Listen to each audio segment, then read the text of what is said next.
Welcome to the Cum Zone. Only come inside anime girl. What's going on, everyone? That gets me every time. Yo. Welcome back to episode 2 of the Dim Frenemies podcast with your hosts, Coops, Daddy, and myself, Otis. I hope everyone's having a good night, morning, evening, whenever you're deciding to watch this. And we're going to go over some topics today. We'll go over Ghosts of Yotei, because that new State of Play trailer just dropped. Because everybody else is talking about it right now, and because we have kind of a vested interest in it because it's just goofy. We'll go over some of the pirate software stuff. Yeah. And then, some more stuff about just streaming and YouTube drama slop. Yeah. Sounds good, man. Because that's what pays the big bucks. That's right. We're just trying to make the big bucks as fast as possible. You doing okay, Coops? Yeah. You having a good night? Yeah, I'm doing good. We're acting like we weren't hanging out for the past 2 hours, setting everything up and bullshit. Setting everything up. Yep. But I don't know, when I watch or listen to other podcasts, I feel like they always do that, where they do so I hope you've been doing good, but yeah, they probably are also doing the same thing. Yep. I have been in a call with you for 2 hours. Right. Yep. No, I'm good. In terms of just living life, work, playing the shit out of Death Stranding 2 any chance I get. It's fantastic. Nice. It's very fucking good. I'm excited to hear about your once you beat it. Yeah, because we'll do a podcast for it. Oh yeah. So spoiler cast. There you go. There's the word. Spoiler cast. Sorry, sure. I'm also schnarfed. No, I hear you. I'm also schnarfed and barely hanging in there, but I'm good. We're here, baby. We're here. No, I'm good. I guess we can get right into it. Yeah, let's do it. Hop into it. Yeah. So we, being the first time we've talked, we totally didn't spend time watching this trailer, before we launched the podcast. But dude, fucking Ghosts of Yotei, man, looks so good. It looks fucking fantastic.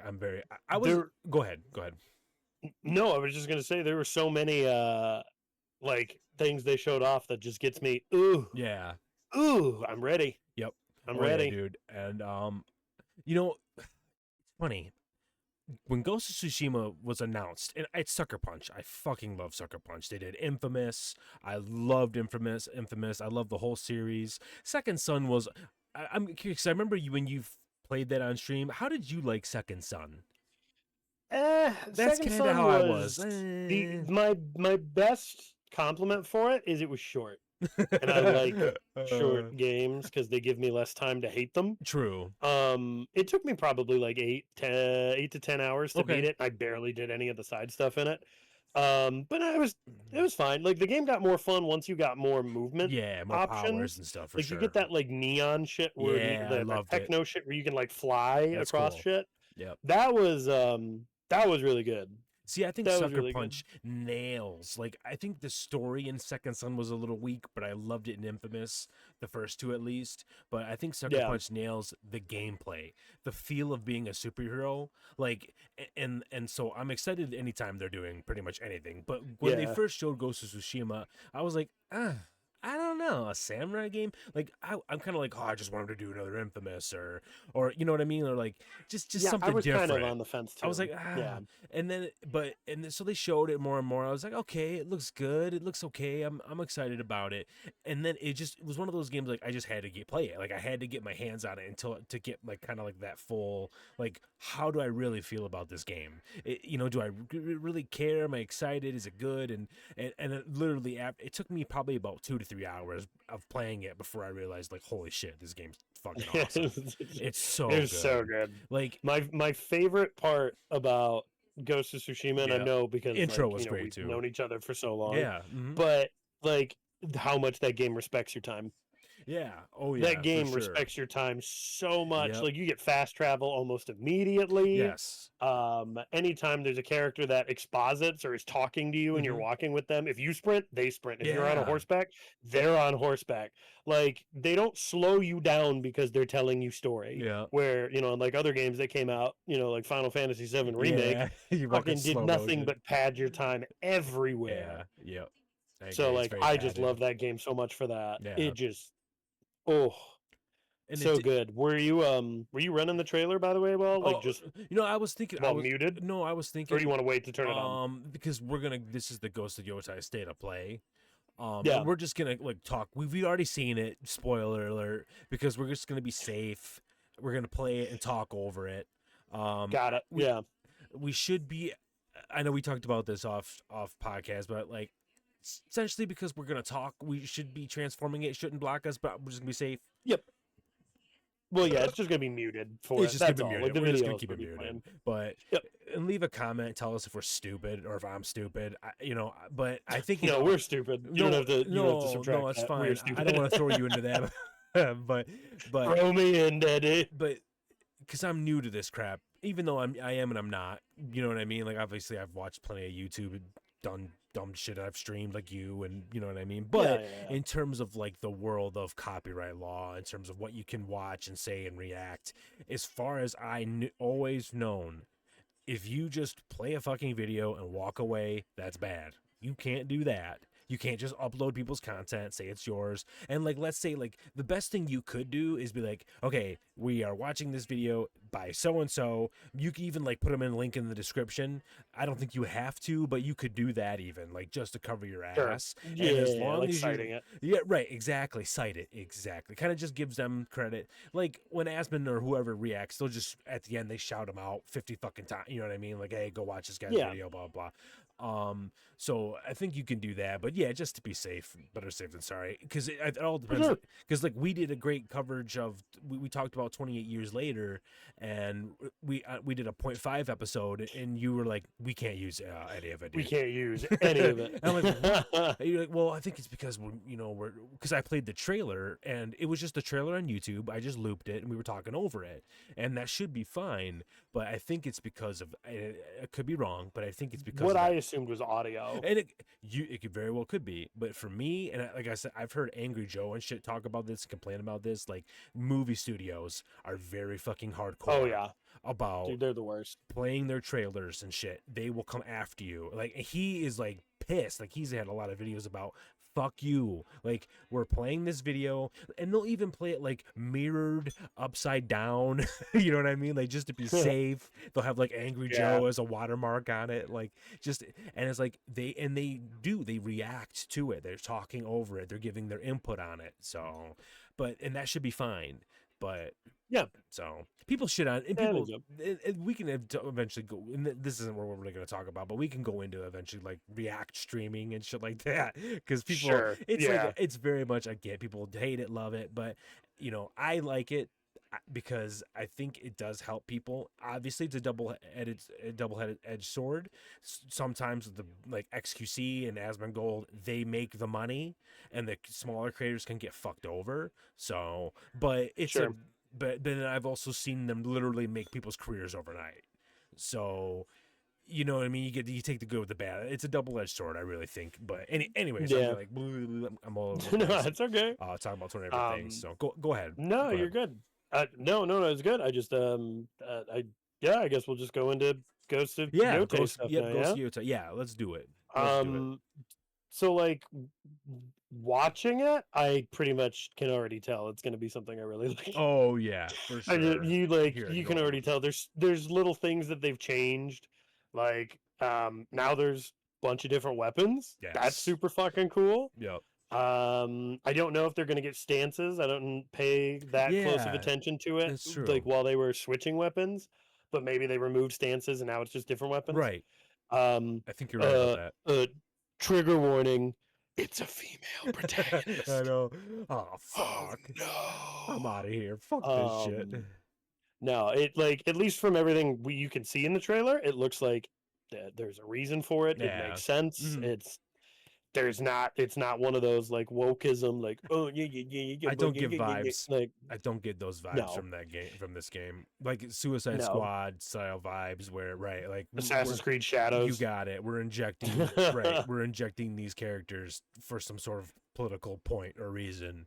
She seems cool. I like her. It makes sense. It makes sense.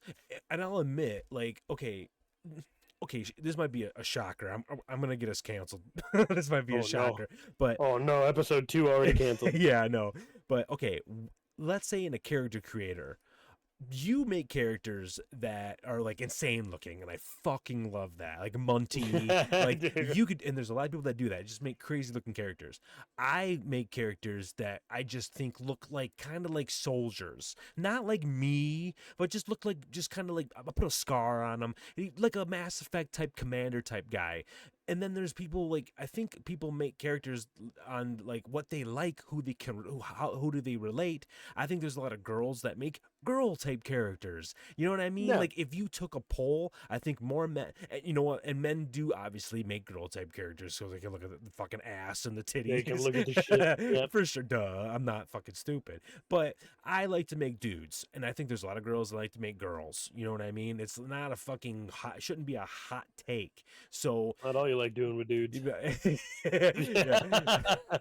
Yeah. Oh yeah, I like to have fun with them dudes. Oh Yeah. But sorry, I had to. The window was there. no, I know that's true. But I guess what my point is, so I like the first Ghost of Tsushima. I love Jin. I love that character. He's fucking awesome. And people were disappointed that it's not him again. Like that was early on when they first showed Ghost of Yotei. They were like, "Oh fuck, it's not Jin, it's Sakai again. It's somebody else. Oh, it's a girl. Oh, what the fuck?" Like it was a kind of initial knee-jerk reaction. His story's done. You don't need like. What are they gonna do? Yeah. They're gonna just fabricate another like it's another invasion, even though this one's based off of a historically an accurate one. Right. There's another one, we made it up, so same game. Like no, make it. Yeah. You can have different characters. Yes, that's fine.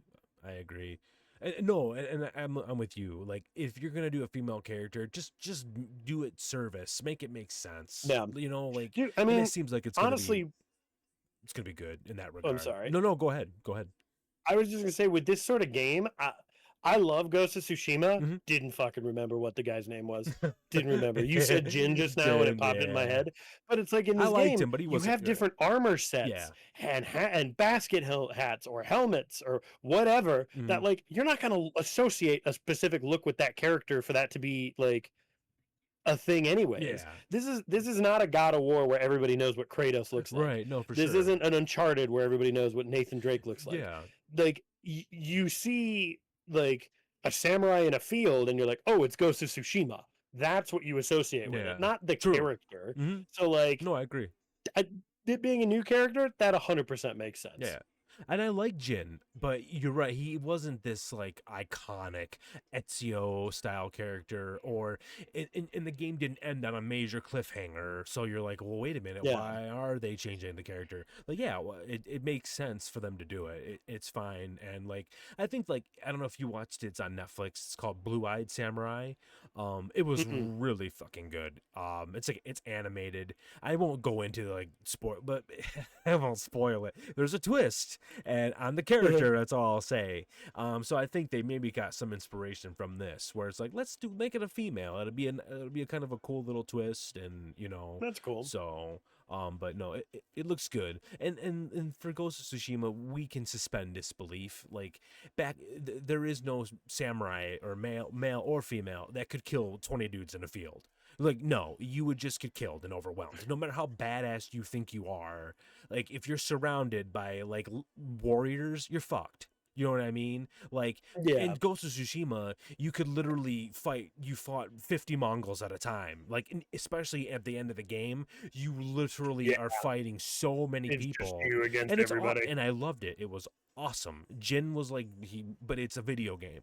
Like, it's not realistic, so we can suspend disbelief. There's great. Do you think that argument is going to come up? They're going to be like, "Dude, a female could do this," when it's like, dude, in the first game, like, what, he wouldn't be able to do that in the first game. Exactly. People try, and we might hear grumblings of that, but then, like, okay, depending on the property, like, look at Black Widow in Avengers. Look at, you know what I mean? Like, there's depending on what we're watching, like, if it's supposed to be hyper realistic, then what we're watching right now with the fucking hook shot thing wouldn't work either. Like, maybe in a million to one times, if you could do it, you'd get lucky enough to hook the tree, but 99 out of 100 times you're gonna fucking miss and fucking break your legs. It's wrapped around the tree. It wrapped around the tree. Gets it unhooked and back up. This game is meant to be. It's kind of like Assassin's Creed, where it's meant it's a power fantasy. Power fantasy. You suspend disbelief, exactly. So for it to be a girl, to make that argument where, oh God, it's stupid. It's a stupid argument. But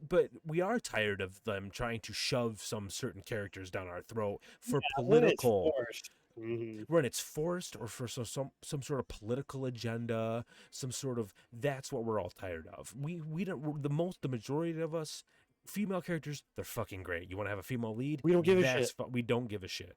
So if to me, the best the best of both worlds is like having a male and a female, or a character creation. I like that. But I'm not against making a Ghosts of Yotei where it's a female. Fuck it. I'm all for it. It looks excellent, and the gameplay and the story. Beautiful. Yeah, it looks Look at that game right now. It speaks for itself. Like, exactly. Looking at the combat and everything, it looks like Ghost of Tsushima, but just something about a little bit more cocaine. Amped up. Yeah, no shit. A little bit more cocaine. The stuff they showed was so cool. Yeah, like it was at the beginning of the trailer, but there's like, I guess, story parts where at a tap of a button you'll go back in time to when you were younger, because the whole story is like the main character in this is getting revenge for like a group of people killing her family. So it's like you'll go to story points, you hit a button, and all of a sudden you're back before her family was killed. That's cool. And you're like exploring that same area. You get to see, I don't know, the time gap, if it's like 10 years after, 15 years, whatever. But like you could see the differences in the area for that span of 5, 10, 15 years. Like, that's cool. That's stuff you don't need to put in games, but like, it's neat. That's a good storytelling. It's a neat touch. Right. That's a good storytelling touch. And I can't imagine it's like you can just do it everywhere. No, it's not going to be in combat zones. Right. It'll probably just be like specifically in those like story scripted areas. Like, this is her house. Right. You have this big open area to explore. You can see it now, and then you can see it. I bet you what they're going to do is you're back where your house is. Yeah. Right? And you see it's burned down. You hit the button, and then all of a sudden now it's back up. That's cool. And there's going to be some sort of treasure hunt where like you see you could place something in the past. True. And then you go back to the future and you just here's where it is, or this is where I remember it was. That's smart. Yeah. So like they're probably going to do that. Yeah, it'll definitely go back and forth into that. No, that's smart. That's cool. Yeah. Some of the other stuff, my notes, it literally shows back in time, and then the next one is just female protag. The like card system that they have is kind of neat. I love a good card system. I don't think it's like a card game. I think it's like a collectible card thing, but it's like how you like progress either through the story or through side things is like you collect story cards. Okay. They look neat because they look like they're based off of like real Japanese art. So like that's cool. And then just the different weapons was something else too. It looks like they had a bunch of different weapons. They had katana, odachi, spear, kusarigama. The dildo on a stick. One or two other new weapons too. But I just love now the freedom of choice of different weapons. The swapping them looks really cool. At the end of this click, they have a like what looks like a real interpretation of how sheathing this monster sword would look. That's cool. Yeah, she has to like up in her hand, and she has to like move the sheath up and like slide it, catch it. Because like so many games, you have this obnoxiously large sword, and then they just like reach behind their back and it snaps to their back in their sheath. Yep, it just clips in like in Zelda. Even in Witcher, it kind of just clips in, like clipping kind of just through the sheath because he can't reach. So and it's impractical. And like I get it. It's small things, and it's like these are things like 10 years ago in games nobody should complain about, because now, it's like we're getting the games we're getting now. But now we have games where it's like, okay, we need to see progression. You can't just keep better frame rate. No, you need to start showing us visually what we're paying for. And like even small touches like that goes a long way. I mean, look at me. I'm just like, oh, that's so cool. That makes it even better. I want the game. No, I agree wholeheartedly. The more small touches it adds up to bigger, to a bigger payoff. Exactly. The little finesse, the things they can do to just to make it just a little bit more immersive. No, I definitely agree in that regard. So. Yeah, when it comes to small touches too, like if this with the trailer, what we've seen and my experience with Ghost of Tsushima, this series is like the epitome of small touches. Yeah, Because there's for so sure. much stuff that they do in these games that respect your time. Yep. There's a part towards the end of the trailer where it seems like if you can make camp anywhere in the map, but like when you make camp, vendors come across you at Yeah, camp. that's really cool. And Right, like right other here. story Yep. things will come across you at camp. You don't have to go find them. And they even say, if you read the subtitles when it pops up, we don't expect you to stop your exploration for the game. The game will come to you. That is so And I'm stupid. just like, No, like how is this the first time they've not thought of something like that? I haven't. well, You know, that's like what I told you. I got done playing Look Outside, which yeah. shout out to Look Outside. If anyone hasn't Yeah, played you Look love it. Outside, look it up. It's like Yeah. $8. It's fucking phenomenal. But like the whole point is you stay in your apartment and it's like a time, like you have 15 days to do something, otherwise the world ends. Mhm. So every time you sleep in your apartment or do something in your apartment, you cook food, you play video games, you do something that takes time, Yeah, a random encounter will knock at your door and it'll be a new party member, that's it'll be a cool. I vendor, like shit it'll like be a that. random combat Mhm. encounter because like someone's pretending to be a vendor but they're a monster. Oh, I like So that. like That's cool. they have things happen to you while you're Emergent. still already doing a Yeah. game. Emergent So like shit. exactly. Yeah. Like the fucking fact that the dev in Ghosts of Yotei says, "We don't expect you to stop your exploration for the game. The game will come to you." That It's is like, cool. oh, And you open the map, and I'm sure it'll have those classic, like, here are the markers where you can go. But just you to can go to a think, vendor, but right, like, okay, I'm gonna camp, and all of a sudden, right, that sword vendor, oh, he's here. Holy shit, cool, that's convenient. Or, oh, okay, the armor vendor's here. Okay, I was gonna go to the sword vendor, but hey, now I look at the armor vendor. He's here. Or somebody, a side quest, or even the main story comes up and talks to you about it. Whether they're that'd like, be cool. hey, do you want to help me with this, or do you still want to wait? And you can be like, no, I'm gonna wait, and then because you're obviously wrapping up side content, whatever you want to do. Like, no, that's really that's smart and immersive. Like, I've never really kind of experienced anything like that. Even like Red Dead 2, like, had those emergent moments where you'd be riding your horse and like, help, I need help. Like, that was cool. Shit would happen Yeah. like that, but you'd still like, just to start the story, you're riding to the M on the map or the R on the map, you know what I mean? And that's the main story. But to have Yeah. it kind of free flow where it could just kind of like show up to you, that's really cool. Like, that's smart. It's smart game design, man. Yeah. And like Mhm. you get those people like, but it's immersive to go and get to the vendor when you wanna. But you Yeah, can do but if you're using both. fast travel to get there, that's not Right. immersive, No, is that's it? not immersive. Yeah, if you're just So fast you'll traveling have some of everywhere. those people that they'll force those challenge runs on themselves. Where Yeah. I'm not gonna fast travel. It's like, okay, Right. well that's different then. That is a self-imposed challenge, Yeah. whatever. The modern gamer likes their time being respected, Yeah. and Ghost of Tsushima and Ghost of Yotei, they know how to respect players' Yeah, I time. That agree. is my favorite thing about Ghost of Tsushima Mhm. is it just respects your time. Yep. Yep, I agree. I don't know if I could say Death Stranding.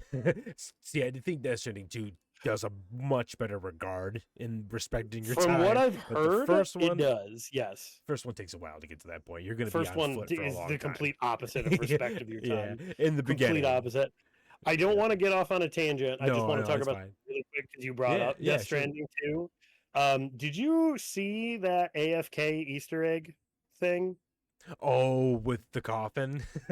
There's like, yeah, the coffin, like a guy rises from it, and Yeah, then I've seen Norman it. Reedus I wish I kisses didn't. him, and it's a game over. Yeah, I wish I would have seen.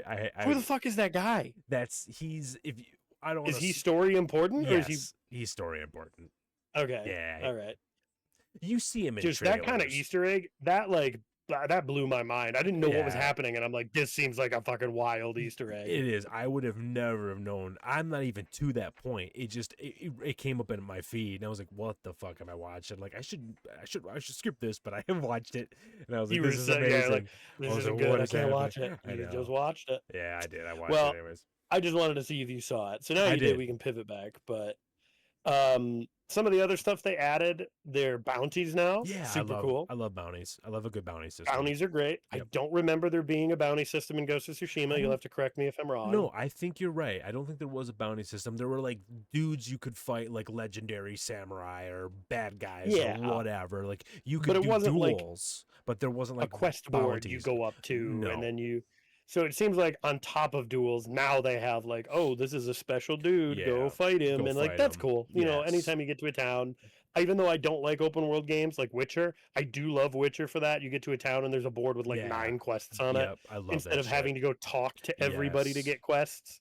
Because that I would much rather have a quest board telling right me what to do. because like who's gonna be like I get it's a video game blah blah blah but like you're gonna go to a town and like there's just 9 dudes with questions above their head, you know what I mean, like how do you know who needs help? Like I feel like you want Dude. Witcher does a balance of it where, and I think Ghost of Tsushima is good at that too, where yeah, you have that bounty board, people post things for help, but then you'll like walk into a town and you'll see someone like bullying someone else. Do you decide to step in or do you just keep walking by? Or you'll obviously a cutscene will just trigger and something will happen. You know what I mean? So you get the best of both worlds. I think that's the best way to do it. Like you have the great side content, the main story shit that you're gonna be guided to and you have to complete. But then you have that bounty board, side content, finding the shrines. I'm sure, all sorts of the little things on the map that it's up to you. You want to do that shit? It's there. I'm sure that's how you're gonna find like new weapons, new skins, new armor sets.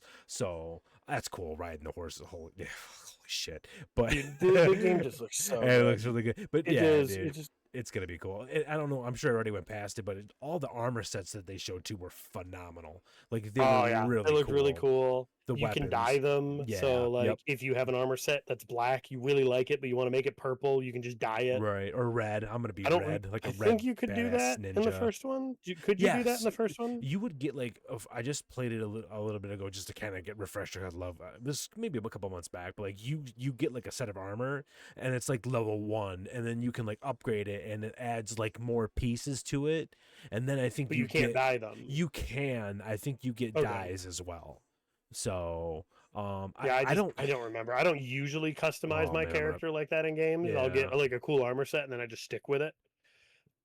But there were some dyes. There was I think it depended. of really good looking sets. Yeah, and get Ghost of Tsushima. Yeah, I'm the same way. I typically find like a good like kind of a I don't know like a warrior stealthy. I liked his set in Ghost of Tsushima, the ghost.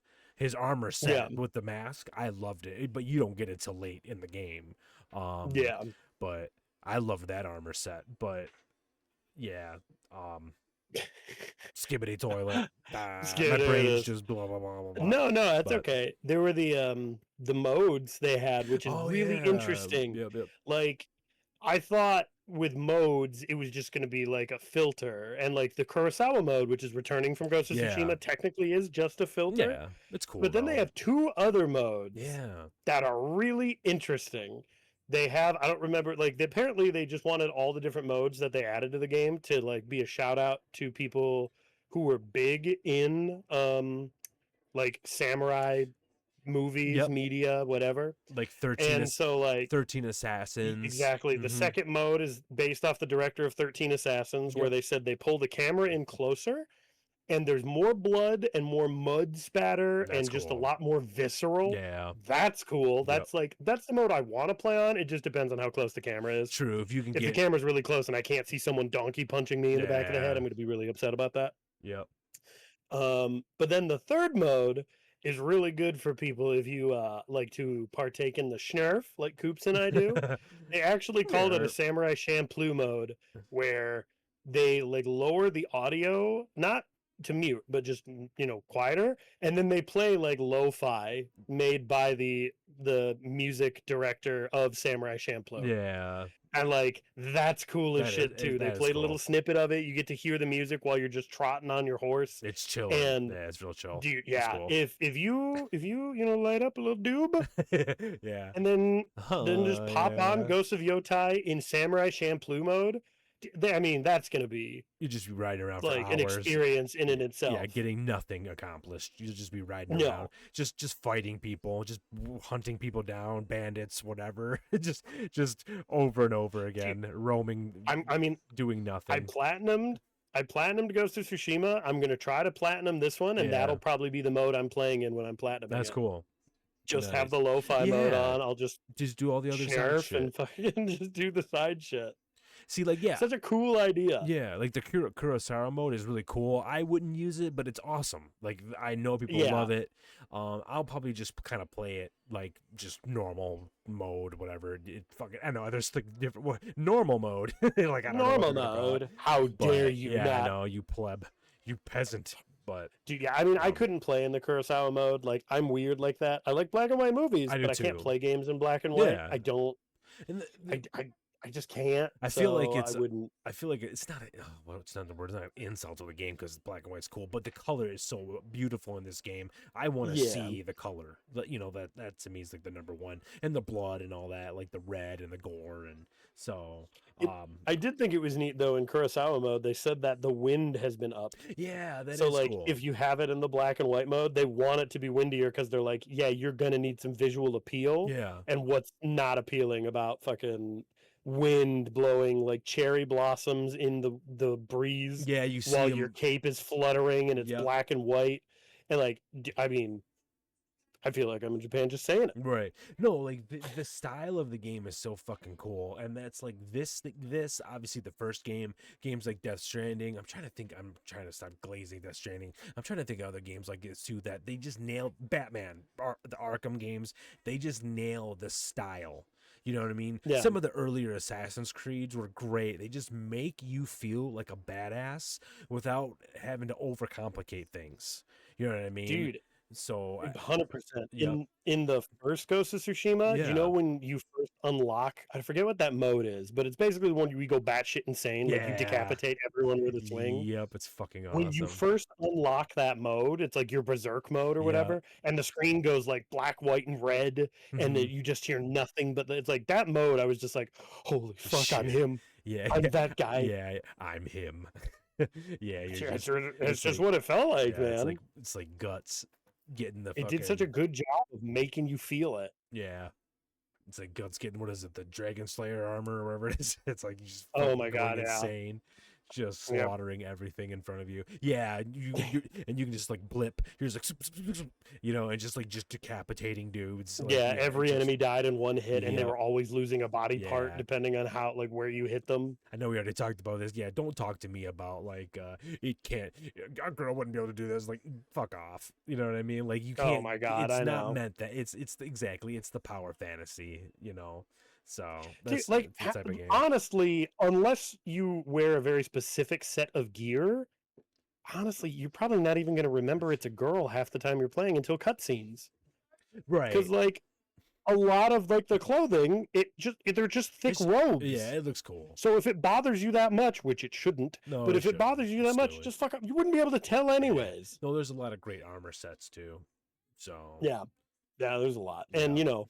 They wanted to be accurate to armor set, so it's not like, oh, okay, well, the female equivalent is a chainmail bikini. Right, her tits are hanging out, right? Just boobs hanging out. Right. And I love Stellar Blade, for don't get me wrong, but it's not Stellar Blade. I mean, Stellar Blade is, that's a whole different can of worms. Yeah, they know what they're doing with that. Like, that's what they were doing, and that's fine. But they just wanted to be Wish Near Automata. Yeah, yes, yeah. That's all Stellar Blade to me is Wish Near Automata. Yeah, dude, I know people glaze Stellar Blade, and I'm like, it looks okay. It's incredibly overrated. Yeah, it's incredibly overrated. I agree. People like it because they can jerk off to it. Yeah, no shit. I like. Trust me, I get that appeal. Yeah, I get it, but that does not make it a good game. Yeah, if you could jerk it to it, the Ride to Hell Retribution probably would be considered a better game. Even though it's all fully clothed sex scenes, it's still sex scenes. Ride to Hell is so fucking good. Oh, it was a great game. Yeah, the fully clothed sex scenes. Oh. Yep, just the dry humping. Yeah. Oh, amazing. But yeah, no, I'm super looking forward to. Yeah, me too. Ghosts of Yotei. And the fact that it's out October, I believe it's October 2nd. Yeah, I think so. That's quick. I like when games do that, where like they're announced, you're like, I'm excited for it, but it doesn't overhype it, where you're like feel like you're waiting a long time for it. No, the Cyberpunk. Yeah, dude, no shit. No, now it's like they're showing games and they're coming out within 6 months sometimes. You know what I mean? Like even sooner sometimes. They don't. Dude, you know who pioneered that? Who did? Who pioneered it? I don't. Capcom. No shit. Capcom fucking pioneered that. like at least Really? recently within the Okay. last like 5 years. Think of all of their like the remakes. Sure. RE2 remake, they announced it in February and it came out in April. Oh wow. Okay, damn. Oh RE3 yeah, you're remake, right. they And like they the announced it in January and it came out in March. Yeah, you're right. That's what I mean. Like The- you get the hype and it's like, just right, develop the game, have it be ready and be like, okay, now we know exactly when we can launch it. That to me is the That's I best way feel to like that's do what it. all studios should do. Yeah, Like they can't. don't blow your load. Don't make that like, oh, we have to worry about pre-orders. If we tell them 7 years in advance, that's so Yeah. many pre-orders. No, keep it locked up, have a finished product, show the trailer for Yeah. that, let the trailer speak for itself. True. There's only to me a handful of like developers that can really get away with that. Like as much as we can laugh shit on CD Projekt Red, they can kind of get away with it still, even with like Witcher 4 or like GTA 6. Like they can be in Yeah, development dude. for that fucking long, and well, regardless if you, I'm gonna love them. Those I'm sure I'm gonna love those games.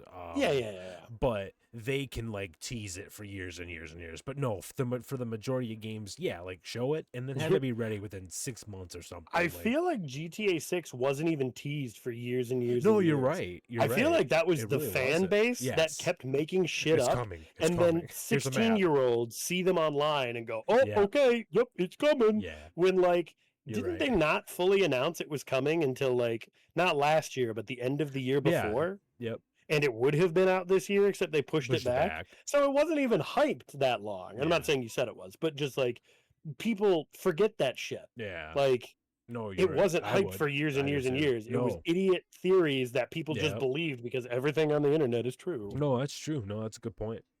That is a good point. But yeah, so in terms of Ghosts of Yotei, anything else Oh yeah, we got that distracted a bunch. No, fuck that. That's good. That's gonna happen.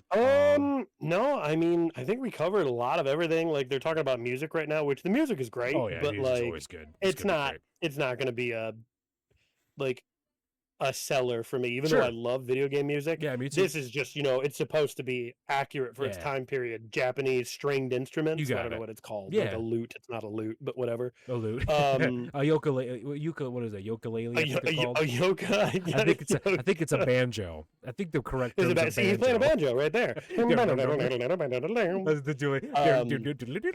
the fucking doing banjos and what's that? Deliverance. Squeal like a pig. Exactly. But that's not going to be a seller for me because I love No. video game music, but True. like that type of music, it's more of immersive, like for the area, but it's not, I'm going to get the soundtrack and be like, this is a banger.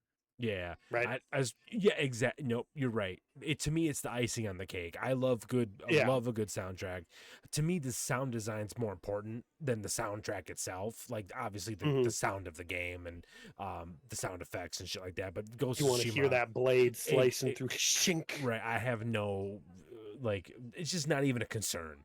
You know what I mean? Yeah. Like it's just Yeah. I know The they're music gonna is just, nail it. it's music. And I just Yeah. I pause this real quick because look at like the armor, like that mask. Like you can have all these different types of looks. Like you've got the just like that looks like the normal base kind of outfit she's always wearing, or this one. But like you've got like that samurai armor look, or you've got like this is something I would wear. Like that's kind of what I would look at. Some sort of demon mask with like red kind of just badass looking armor. Like that looks fucking awesome.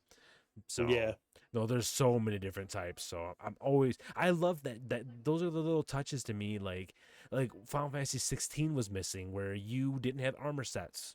Yeah, you'd get a new sword, but it's like when the game They didn't get new armor in Final Fantasy 16? Nope, not cosmetic A armor. Final Fantasy game? No You did cosmetics. have armor, it just wasn't cosmetic. It just you would get like That sucks, like a though. bracelet or That something. sucks. It's not Dude, nothing cosmetic. If you play a game that's like, whether it's an RPG or an open world or something like that, if it's over like 30 hours, you gotta give the player something different to look at. Yeah, like no, like You cannot stick with one character model, because isn't Final Fantasy 16 a long game? Isn't it like 50, 60 hours? Oh yeah, it's fucking long. So like, why dude, not? I don't want to stare at a game for 60 hours and nothing on my character changes. I hated his new armor. Fucking hate it.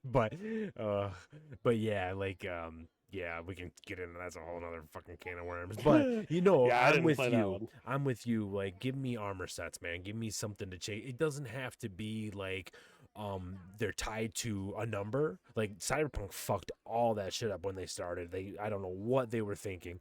It can be cosmetic. I'm down with that. But with Ghost of Tsushima, what they did, where like depending on what armor set you have equipped, it gives you certain bonuses. Like if you have the merchant set equipped, if you have the samurai set equipped, so kind of like Neo. Exactly.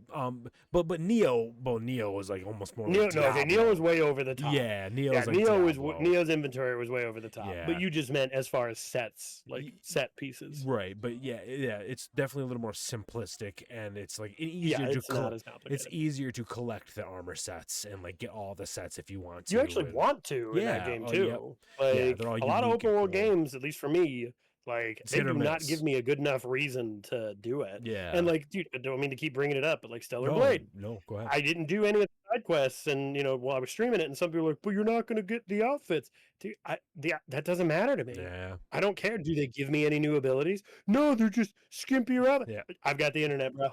It's true. I don't need to have her. Like, I already have her in some form of a G-string on this. I don't need a different version of it. That's fine. I've got pictures of your mom, bro. All right, I don't need I don't need to mod it any more than that. Yeah, no, like that's just what I mean. Like that's not, and that is why I'm going off on a little bit of a tangent. No, but that is why Sea of Thieves for me will never be a fun game. Yeah, Sea of Thieves. If you find it fun, I totally get it. That's cool. Plundering for booty, being a butt pirate, I'm all about it. The gameplay is fun. But there's no reason to do anything. You collect shit and treasure and booty to get a shinier bucket and shovel. Yeah. Who the fuck cares? Yeah.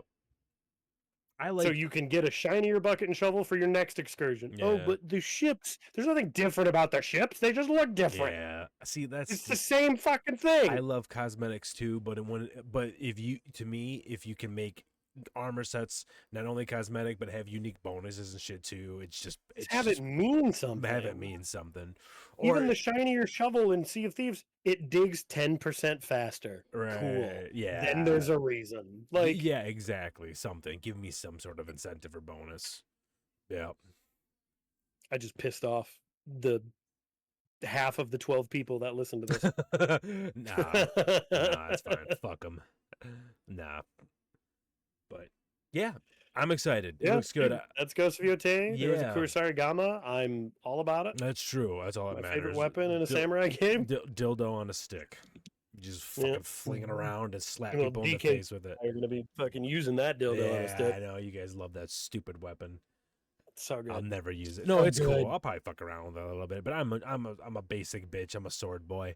I'll be using the katana. Yeah, you're more of a phallic. Yeah. Yes, that is true. That is true. I'm more of a long phallic, skinny thing flying around. But yeah, I'll use a lot the katana. I'll fuck around with the dual katanas and definitely the Odachi. And Neo 2, that was my go-to. I just katana Odachi. I loved like the way you could fight with the Odachi. You had a skill ability. You would like stab it in the ground and use it like a fucking pole. Like you'd leap off it and shit. Like, oh, it was cool as hell. So, dude, when Neo 3 comes out, I'll talk about it because we don't need to get into a tangent of it now. Sure, no, that's cool. Definitely. I'm gonna be so disappointed in Neo 3 because Neo 1 and Neo 2 were so good. Bro, I don't know what they're doing. So disappointed. I don't know what they're changing so many things with it, man. They're changing so many things with it. Neo 2 is so good. All they had to do, and I know you don't like open world, but I feel like with Neo 2, they don't have to, or 3, I should say, they don't have to make it open world per se, but like Neo's biggest failing is the environments are kind of boring and bland, and if they would just put more time in designing cooler, call them levels or missions or open world, whatever, I think more this was their way of addressing it. Okay. I think this was their way of addressing that, making it like you still pick a mission, but then when you're in that mission, that area is an open world. Okay. With like world bosses that you can find and side quests that take you down different areas and stuff like that. So it is an open world though. So that's my biggest concern is it's not, I liked Neo 1 and 2 because of the structure of the levels. Yeah, sure. They might not have been the most entertaining to look at. You're right. A lot of them were the same iterations of like huts being burned down and caves and that's it. But like, at least it was structured in a way where you still kind of felt that like you can open a shortcut then you can skip that thing that respawns every time. Yeah. But now it's an open world. You can just run past everything from the beginning. Oh, really? You can just just kind of zip runs right it. by everything if you want. Yeah. Well, I mean, you could just. Which I'll fight shit, I guess. I mean, I would take the I know, fights. but that's what but is that how you want to play a game? I I- guess I'll fight that. Yeah, I no, guess. I could just run right past it. No, you're right, and it is kind of like, oh. But you're right. Yeah. Maybe like you said this before. I think where they're a little more inspired by Elden Ring, where they're trying to get that It's open what it feels world like. esque. Yeah, they're trying to get that open feel But where you get those world bosses that you don't have to fight, but you can come back and do later. And we were talking about this off the podcast. You were saying that like there's no more stances though, which is kind of disappointing. It's like the samurai and only with certain weapons. Okay. Yes. Oh yeah, you said that. It's That's not right. there. It's not that there's no stances at Okay. all. But yeah, in previous, if anybody who's listening knows or cares, in Neo's 1 through 2, you had different weapons, but each weapon had a high stance, a mid stance, and a low Yeah, stance. it was cool. Well, in the new one, samurai weapons, which are like katanas, odachis, and I think the spear, will have a high, middle, and low stance.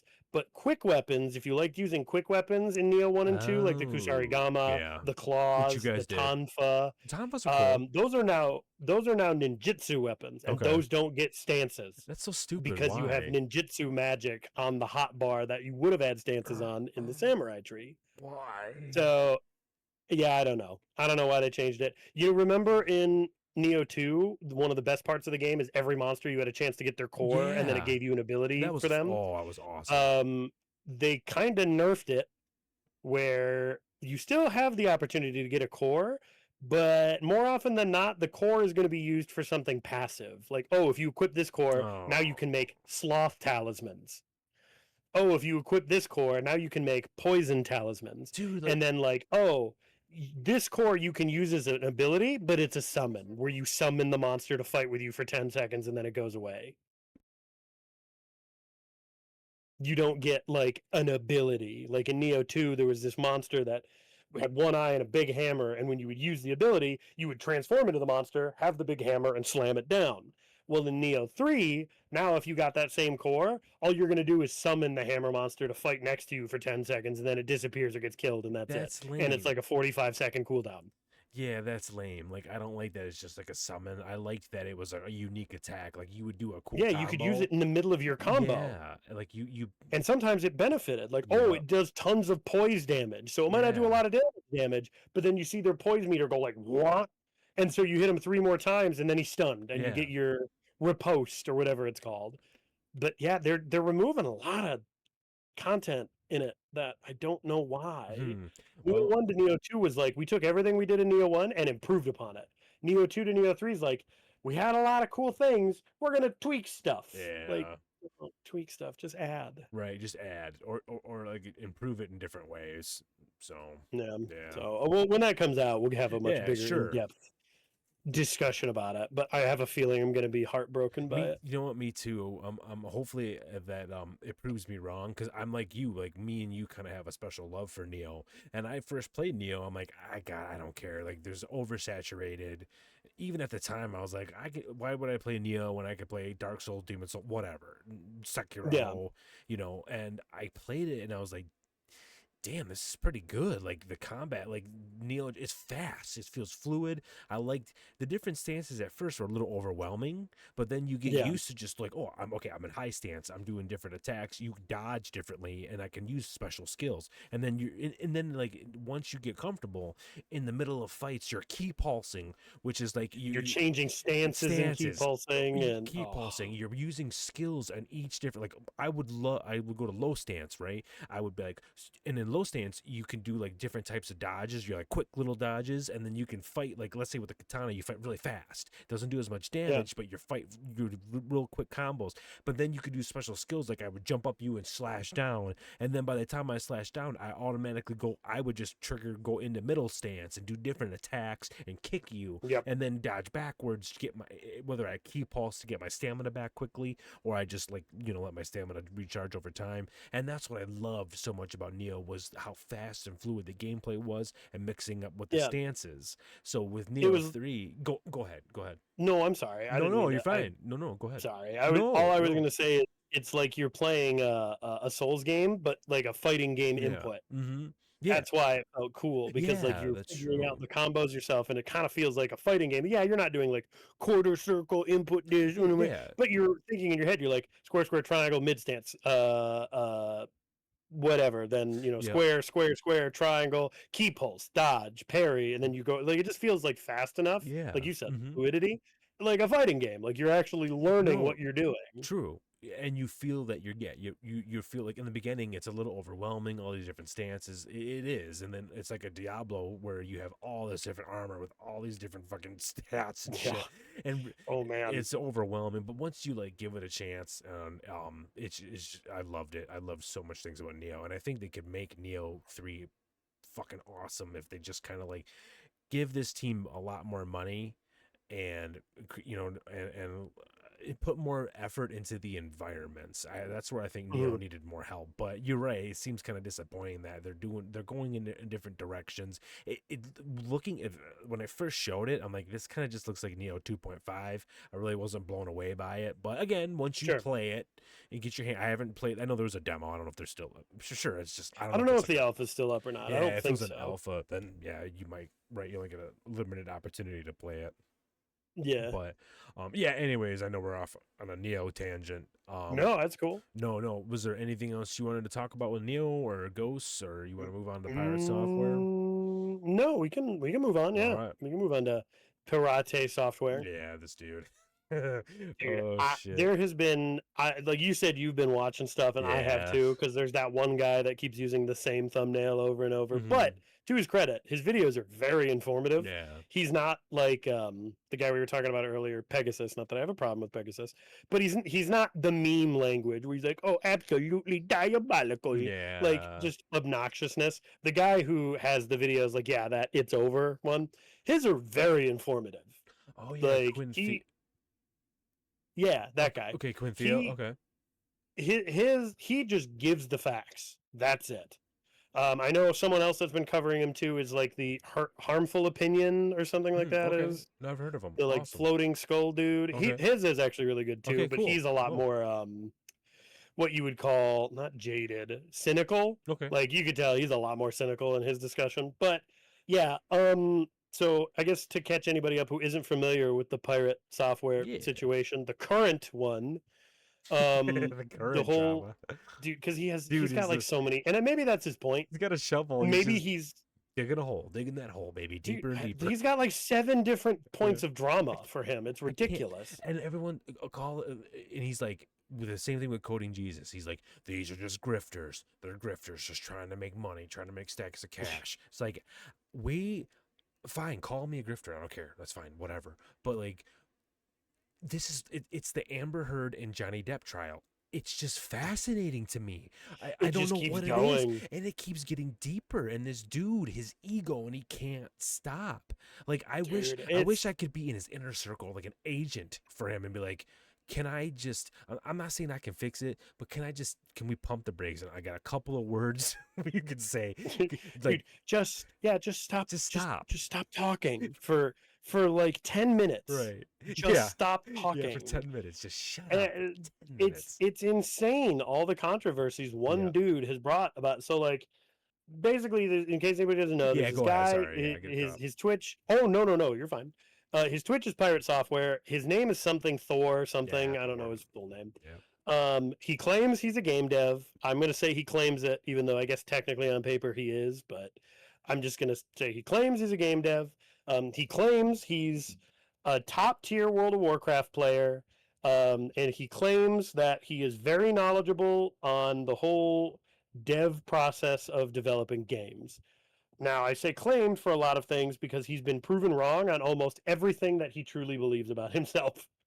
So he's just a handful of controversies, starting where like the whole WoW Roach thing. I think we talked about that on a previous stream where he bailed on a hardcore raid. He couldn't just admit that he made a mistake, and he got banned from his guild because of it, or removed from his guild because of it, and everybody made him a laughing stock. But then, like following that, there was some dude who like made a game making fun of like popular Twitch streamers, where it's more of a joke. He had a trailer for the game up on Reddit or something like that, and Thor happened to be a character in it, used a small voice clip, and it was just a trailer, wasn't even the game. And then this guy immediately DMCA striked him and didn't say anything to him, just immediately went to the DMCA strike or whatever it's called.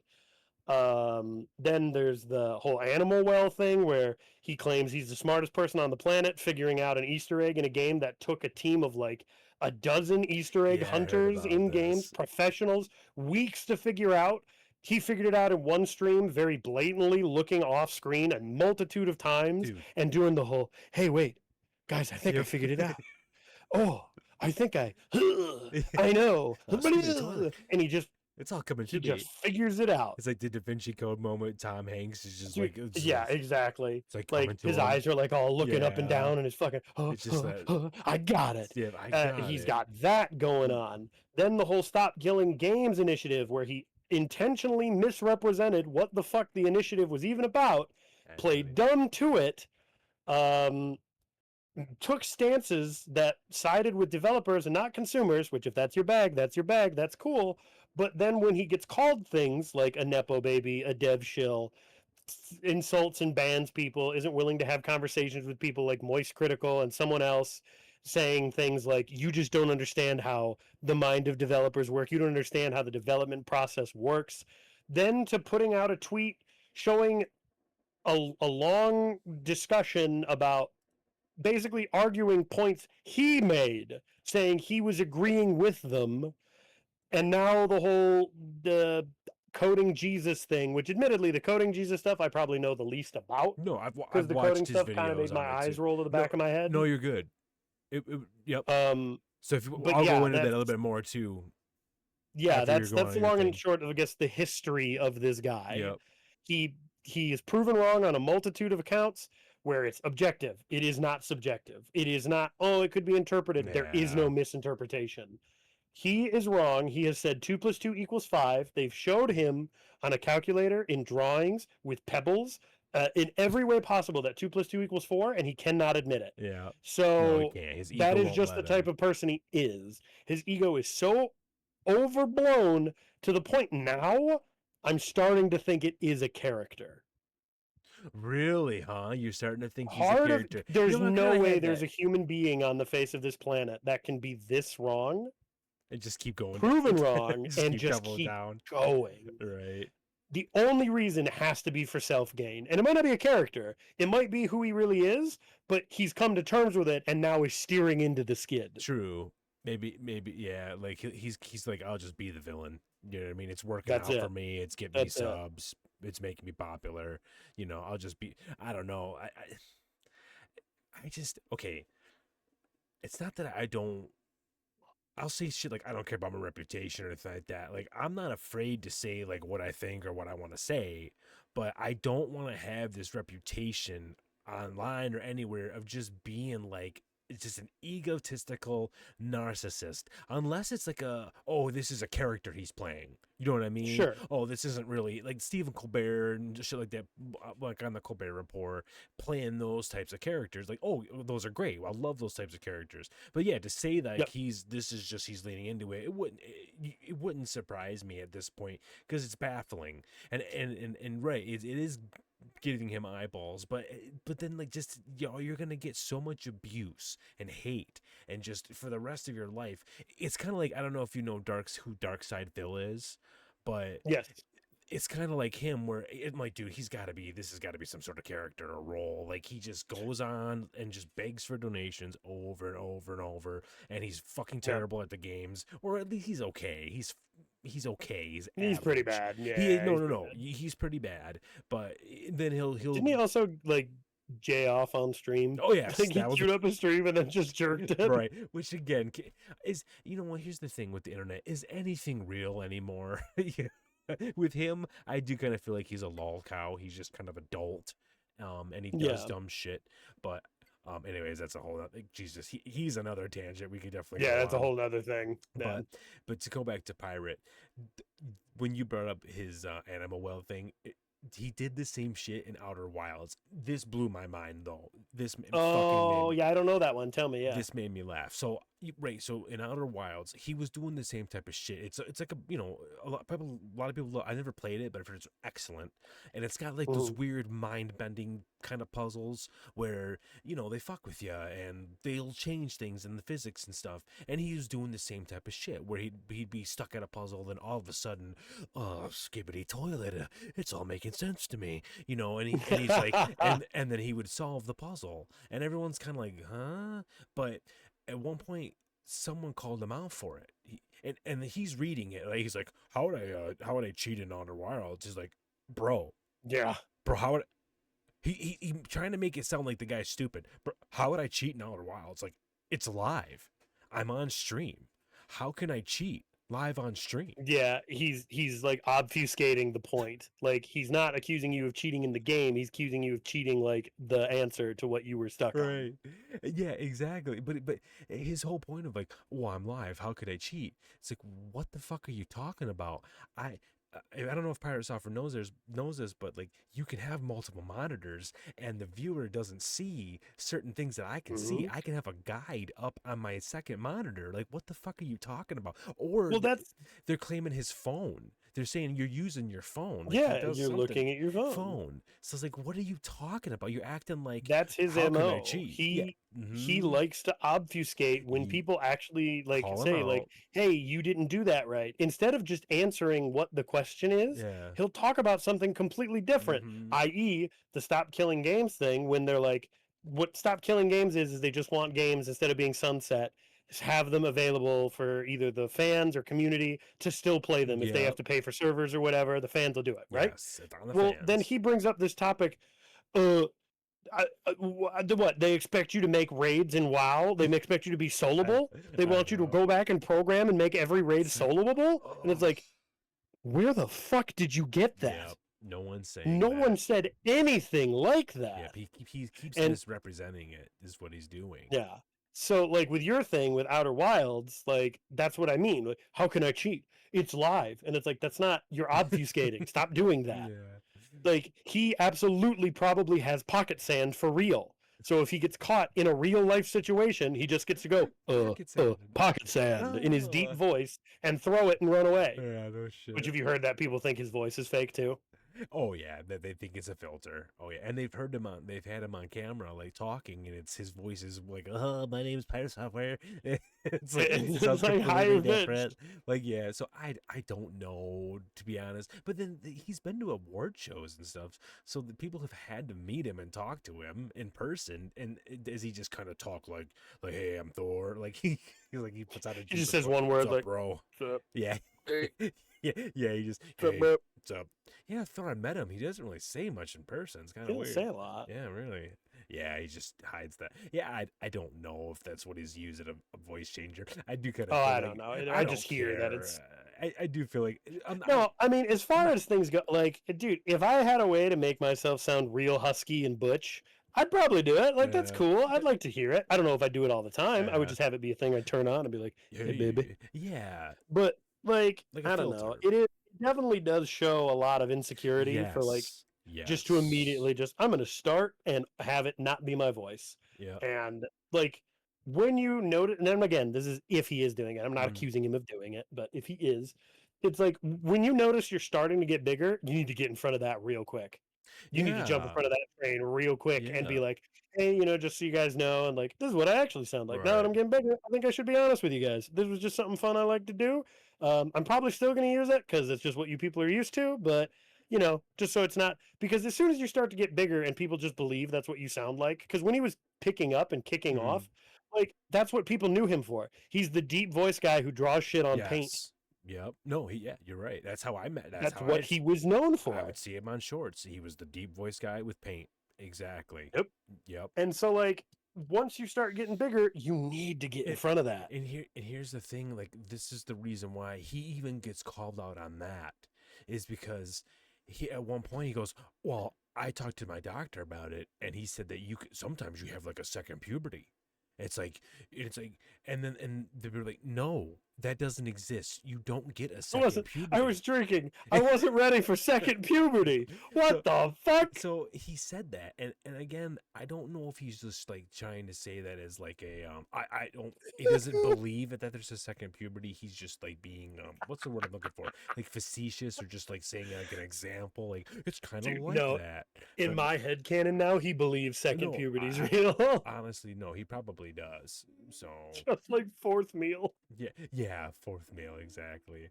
But Oh yeah, God. give me 1 second. Oh, okay, sure. I can. I'll riff. No. So yeah, the pirate software stuff is wild. When Coops gets back, he'll go more into the coding Jesus stuff. Cause yeah, I don't really know what's going on with the coding Jesus stuff, but basically, yeah, just pirate software is all anybody is talking about right now, just because of the way he is. Um, But yeah, I know I think we talked about the WoW stuff either on episode 1 or it was on the point 5 episode, Yeah, I'm which not sure nobody gets to which one. hear, but Yeah, we no did shit. talk about the Warcraft stuff. But what's going on with the coding bit? Yeah, so again, dude, again, it feels like this guy's getting piled on right now, but that's what's happening He when you're deserves it. you deserve it. When you're such an egotistical narcissist and Not you the won't. swatting. Okay, I will say No, not the no, no, swatting. no, no, Not deserving that. no. I You will don't. say he's probably the first person I've ever heard get swatted that I don't feel bad for. Yeah, no I feel shit. bad for anybody else in his household that had to deal with that.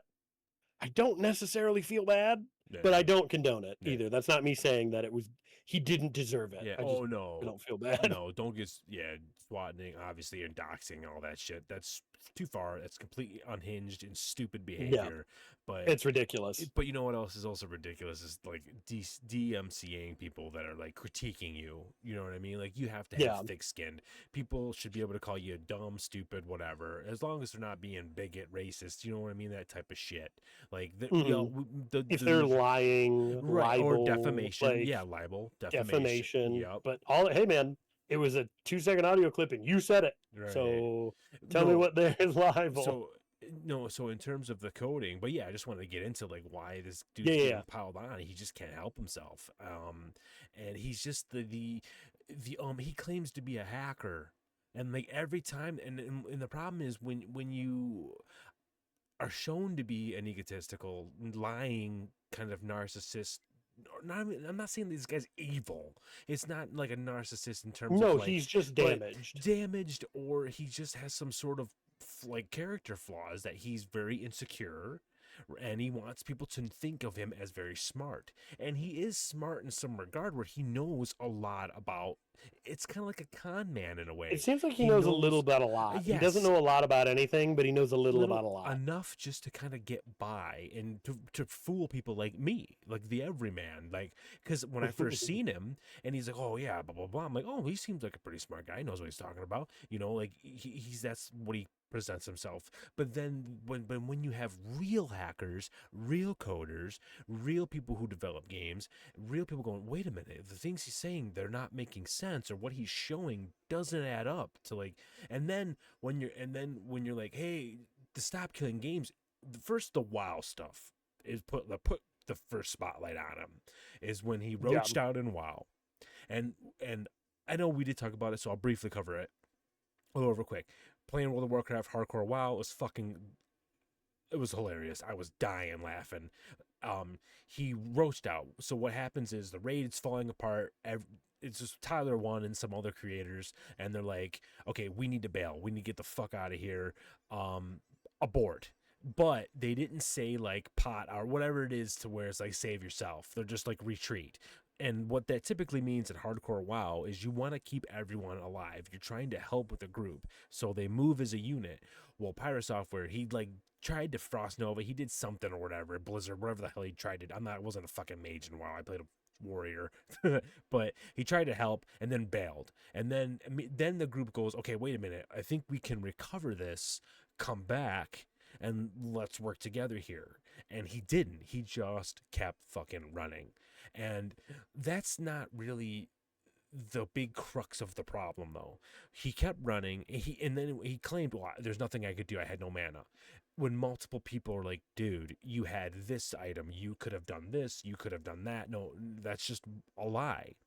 And then they have him on multiple streams. They have clips of him going, hey, man, when you're the mage, you got to be the one that saves people. You got to be the one that, like, you know what you're doing to keep the raid safe. And, like, he's claims to be a high-level player. Oh, I worked at Blizzard for 8 years. My dad is the WoW guy in South Park. Like, he claims to be, to know what the fuck he's doing. You know, he's a hacker. He's all these things, whatever. So people look to him as an authority, and that's what he likes. He likes that I like to be the smartest guy in the room. So when people started calling out for this shit, he instead of being like, oh yeah, and taking some accountability or being like, well, or anything, he just fucking double down, quadruple down, you know, and the Stop Killing Games, he was misrepresenting it. He was saying that, right, look what you just said. Well, how do you expect a live service developer to make all of their content for one person? You're asking a developer to fundamentally put more time, energy, and effort into a project that's not profitable for them anymore, that might cost people their jobs, blah, blah, blah. It's like, dude, no. And it's like no one said anything no about one's that. saying that. You're misrepresenting it. And then Moist comes out, and then Josh Strife comes out, and then all these other creators are like, dude, you're just misunderstanding this. If you're against the initiative, why? But that's fine. It's kind of weird. It's very consumer friendly. It's for us. And it's not to fuck over developers either. It's to kind of look at publishers. It's just to make sure you keep what you pay for. But you pay for it, and it's happening to and no one gives a shit about Anthem, but it's a good example of EA is shutting Anthem down, and it's like Anthem's gonna be gone, and it's like, okay, dude, gives a and shit. you know what? That does actually hurt me because you're the reason I'm at $60. That's right. We can get into Anthem another day. I will defend that game. I fucking love Anthem. You guys. Yeah, the beta was good. That's it. You guys don't deserve Anthem. You guys you want Apex Legends. You want Warzone. $60. This is the slop you want. Anthem was fantastic. It was gonna be great. It had a great foundation. You guys don't deserve Anthem. All right. Okay, so you keep saying was going to be great. So what happened? What happened? It was great. It was great. What happened? It just needed a little more. What happened? It needed a little more time. A little more time Tell to me, cook baby. in the oven. What happened? Don't you do this to me. No content for game no good. Yeah, no shit. The end game, it just didn't exist, and it was just a mess. It was a mess. Yeah, I loved it. Dude, the beta was great. The beta was so much fun. And then when the game came out, they nerfed like 17 things, and all of them happened to be fun. So I was like, well. And it was just bullet sponges. It's just the same shit. It was real. The content sucked. Like the story, I had fun with the story. The ones that you beat it, you're like, I'm done. Nothing left to do in this game. But anyways, yeah. I can tell we both smoked because we tangented real hard on that one. Yeah, now we're talking about Anthem. But dude, that is a game I definitely want to get into one of these days. I want to go over that shit. Dude, you know what? We'll have an episode where we talk about bad games that we like. Yeah, dude. Or games that tanked that we liked. Yep. Exactly. Leave a comment for the type of episode ideas you guys would like to see me and Coops talk about. That's right. Topics. They don't have to just be whatever we come up with. You can throw out suggestions and we'll weed through the shit. Absolutely. No, we're looking for shit like that. Absolutely. That type of stuff, what you just said. Bad games that we love. That's a good one. Yeah. What was I going to say? Fuck, the snarf hit really hard. Oh, Pirates Off, right? Okay, so the thing with Stop Killing Games, you were just talking about games that they're sunsetting. If you're not familiar with what that means, when certain games that are either online or have an online component or have to be connected to the internet at some point, when they're done, it's called sunsetting. They just disconnect the servers. You can no longer do it anymore. Yep. Older games that have suffered things like this that kind of flow under the radar, like MAG. Yeah, man. The Crew. Starhawk for the PS3. Yeah, I know. Everybody knows what the fuck that is. You try to come up with good examples. This has been happening for a while. Yeah, and people are like, well, these games suck. But it's like, no, there's good examples of these two. But it's not so much about that. It's more about you are paying for these fucking games, 60, 70, whatever amount of money. That's They what I'm should saying. be in Like, some not playable. sunsetting them, keeping Yeah. something around No. so you can play it. Right. And the onus Because, is yeah, it's a bummer if you put time and money in a game like that. yeah. Not alone, let's say there's games with microtransactions. It's not Yeah. only those games, but you put money in it and then just gone. Like, I don't know, like Fortnite. Use Fortnite as an example. Not that Yeah. that will ever close, but let's say that Fortnite does eventually close the servers and Mhm. people have spent thousands of dollars. They All that have. the initiative would be asking for in this scenario is, hey, is there a way that your community, if they would like to pay for servers, can keep it up Yeah. so we can play the game? Yeah. That's they're not asking devs to add more content. They're not No. asking devs to keep servers up on their own.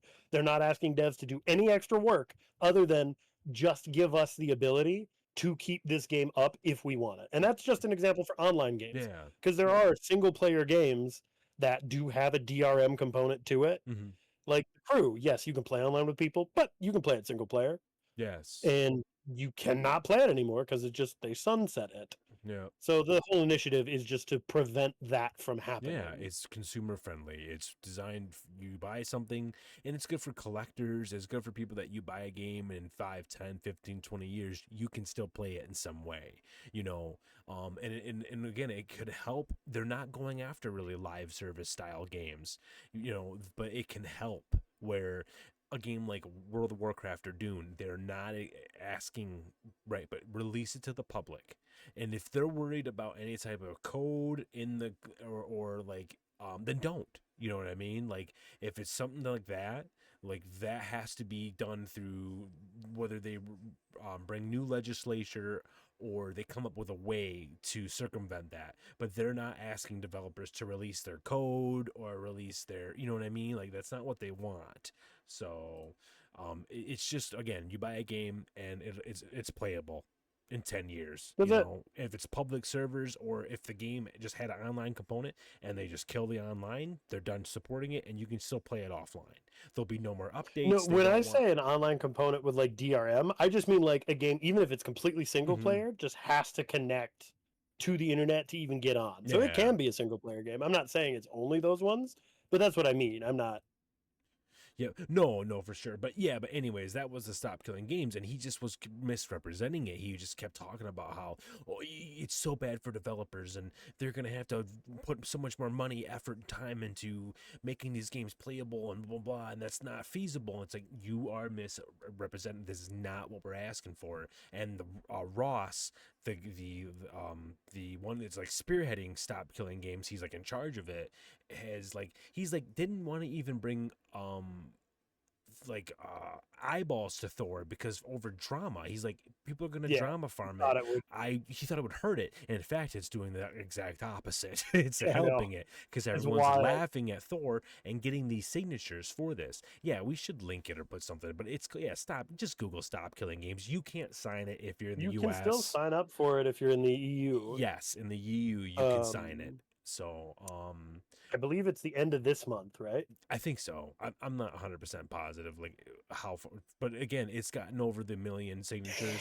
He needs, dude, it's at 1.3. Nice, and he needs extras because there's people that are like botting accounts or doing things that they're gonna get eliminated. he's telling people don't do that shit. Like obviously, don't do shady shit, but you need more than that to counteract the accounts that are gonna get eliminated. But it's a good initiative. And the thing about pirate software, fine. If you don't want to support it, fine, but don't misrepresent it. You're hurting it. And he's acting like, well, fine, I'm just the villain. I'll be the villain. It's like you are, you dick, because you're just not saying, oh, my bad, I misunderstood the initiative. This is what it is. I don't. Maybe I don't know if I'm still going to support it because A, B, C, and D. Okay, fine. Sure. Fine. But just to pretty much just be wrong and double down and triple down, and then everyone and then now it puts up because of the WoW thing, because he fucking ran for his life, right? They called him out for it, and instead of admitting that, oh yeah, I could have done something more here, he just double down, triple down. There's nothing I could do. I couldn't have saved anybody, and he lied. He has some sort of like he doesn't like to be wrong. He doesn't like to look bad. And it's like, just laugh at yourself. Just be like, dude, I fucking freaked out. Didn't want to lose my character for 100 hours. You know, because I should go back to the wild thing. If your character dies, he's dead. It's permadeath. You're not getting that character back. And these guys put hundreds of hours into making these characters. It's, you know, so I get why you have to be careful. This isn't just respawn and you get to do the pull again. But anyways, long story short, he fucking roached out, ran for his life. He didn't have to do that. And then he could have said, guys, I'm sorry. I fucked that up. Didn't play right. Nope, he couldn't do that. He doubled down, tripled down, defended himself. Eventually got kicked out of that guild because he was just such an asshole about it. And they were like, dude, just admit some culpability. Just take some. And he's like, nope, not going to do it. So now, wouldn't do it. So now it puts a bullseye on him, and now everyone's looking through everything he said, everything he's done. That's how they find the Outer Wild shit, the Animal Well shit. You know what I mean? They find the type of character this dude is, and we're all laughing at him. And again, it's, yeah, we could be talking about Hassan and Ethan and all this shit. This is just more fun for me. This is just more interesting, in my opinion. It is. It's the train wreck thing. It's you right. You see it happening and you're just looking at it. I don't wish ill will on this dude, but it's like, just stop. No, like, he is literally doing it to himself. himself. Like, that's the thing. It's not that you want this to happen to him, but it's like, dude, this would all stop if you just said sorry. Right. Like, again, talking about other people just on the side, we don't have to get into it. I'm just saying, like, the Ludwig thing, he fucked up. It took a little longer than he should, but he apologized, and now no one's talking about it anymore. Right, it moves on. Dude, it's so much quicker. Like, dude, oh my God. I'm not saying he completely regained favor with everybody, but now at least the people who would dig in are like, okay, he said something, whatever, fine. So, like, that's all you have to do is just come out and be like, I don't know, man. And be like, I just have a problem being wrong. I'm immature. I am sorry. I don't know. I'll try to work on it. I'm not guaranteeing it'll work, but I'll try. And it'd be like, Dad, like, probably a good 60% of the haters would just give up. Right, true. You're always going to have haters, no matter what. Fuck them. You're never going to make everybody happy. And I'm not implying, like, they're undeserved haters. They're deserved haters. But, like, they would give up. That shit. Yeah. No, they you're would right. give up. You're right. There would be plenty of people that go, okay, fine, cool. He finally admitted he's taking his lumps. Okay. Cool. And you're right. There'd be the other group that's like, all right, this is kind of getting boring now. But he keeps doing fun. Like, and now the next thing is his code, because he's been working on this game called Heartbound, and it's inspired by Undertale. And he's been, and what wasn't like one dude made Undertale, and I don't know how long it took him. So he's been working on this with this development company called Pirate Software. That's what his company's called. It's been in development hell for like 8 years, and they're looking at his code, and they're like, because he's only showed his code a couple of times on stream, but he's like, they're looking at it and they're going, and the guy that's showing it, his name's called Coding Jesus, and he's like. Mm-hmm. This isn't even good for beginner level. Like, this isn't even good for like an intern. Even an intern would know how to do this. And you're right, I don't know shit about coding. You know, I have no idea. Yeah, I couldn't even begin to tell you. I get most people could watch it and just be like, oh God, I'm falling asleep. But it's interesting to me because this dude, again, claims to be the authority. He's the smartest on this. He knows all this shit. And his code is just completely laughable. And then the people that are like calling him, well, why does it matter if he understands it, but no one else does? It's like, no, because in essence, he's making sloppy code. It's going to make the game worse and harder for himself to develop. Like, that's why the game's been in development for 8 fucking years. Like, there is a way, like, you can have unique code and you can have a way to code it's different from everybody else, but there is, like anything, like, there's still like lines. Yeah, there's still like, this is just a better way. Like, no matter what, like, okay, you can do it that way, but that's stupid, and you're gonna run into problems. So he does. Have you? Oh, I'm sorry. No, go ahead. I was just gonna ask if you looked at the other games he's developed that are on Steam. No, you told me it was like breakfast something or whatever. It looked like Dude, a yeah, Flash game. they're like two. They look, and again, I don't know how to develop games, so it's definitely better than anything I could make. True, I don't know what the But they're like just really shitty Flash shmups, like something you would see on Newgrounds, Yeah, where I'm gonna bring up Steam like real quick. one of them is a yeah, it's like a kitchen breakfast shooter. You're just like a breakfast utensil, like shooting at breakfast foods in a kitchen, and that's it. And like I get if that's like an early project, right? Champions at breakfast. This was Champions of breakfast. yeah. So I get if it's like an early project, that I totally get. But then he has another game that's almost the same thing, and then Heartbound, which he's been working on for how long? By the way, right now recent reviews very negative. Well, yeah, unfortunately, a The lot of review those are volume. are hate reviews because of Yeah. who he is. I gotta read some of these though. I'm sure they're fucking funny. But like, dude, look at the like. This to me does not scream you are a top tier dev, No. and it's better than what I could make. I mean, Oh yeah, but I think so. I'm pretty sure. this looks like you said, it's like $2. But it looks like a Newgrounds Flash game. Newgrounds Flash game. It should be free. This looks like a free game, like a project. You know what I mean? Like something you're working on the side. You know, like a very very beginner junior level. Yeah. Yeah. So like, Yeah. dude, I'm sure it's fun because it's like it's something you'd play on a calculator. Do you remember fucking playing like games on your calculator in high school? Yeah, no shit. Dude, if there's anyone under the age of like 20 who's listening, they're just like, what the fuck did he just say? Yeah. You played games on a calculator? No, there are some people know. Some people know. Yeah, all the reviews are pretty much just like, "Oh, it's got poor code." It's just people just either loving him to protect him and defend him, or they hate him. So they review bond the so it just looks. They're not gonna get a review, but right a good other game. If you look at the studio, click the pirate software or whatever, and look at his other games. It also looks exactly the same. So like this to me does not scream top tier dev. So I wouldn't be on a stream with tens of thousands of viewers at a time claiming to be one. No, dude. Again, recent reviews overwhelmingly negative.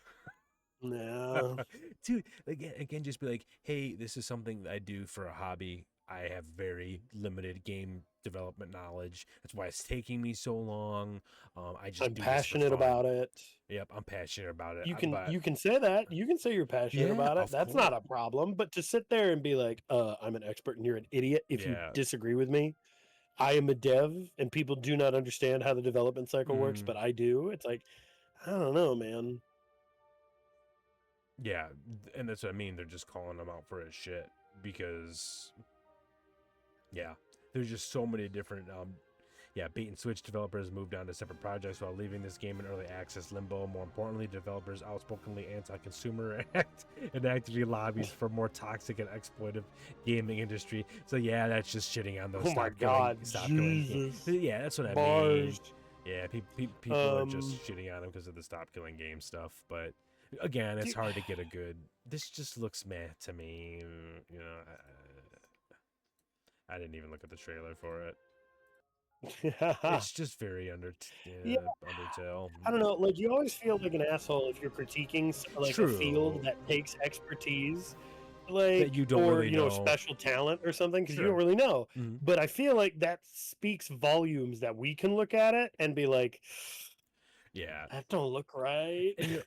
Right, I don't know. And we are far from experts. We are far from beginners. Yeah, we are far from experts, but we also been playing video games our entire lives. You know, we worked at a big game store for many years. You know what I mean? So we have some type of, and I think any type of gamer who's been playing games their whole life. Like this idea that you have to be more of a developer, you have to learn some sort of code, or you don't understand this or that. That's bullshit. That is complete fake nonsense.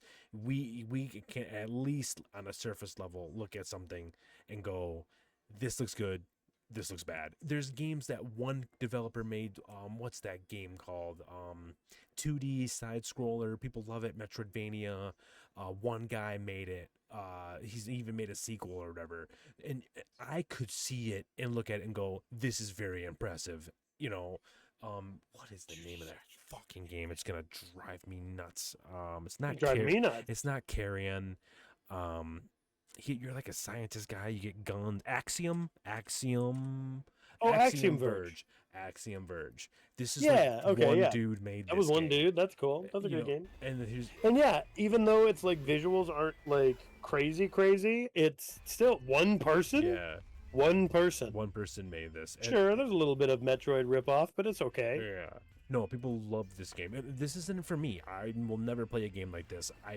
When I was a kid, I probably would have, but like I appreciate this game from a distance, but like I can see this and go, that looks impressive. For one person to make that, it looks impressive. It's not 60 fucking bucks. It's an indie title.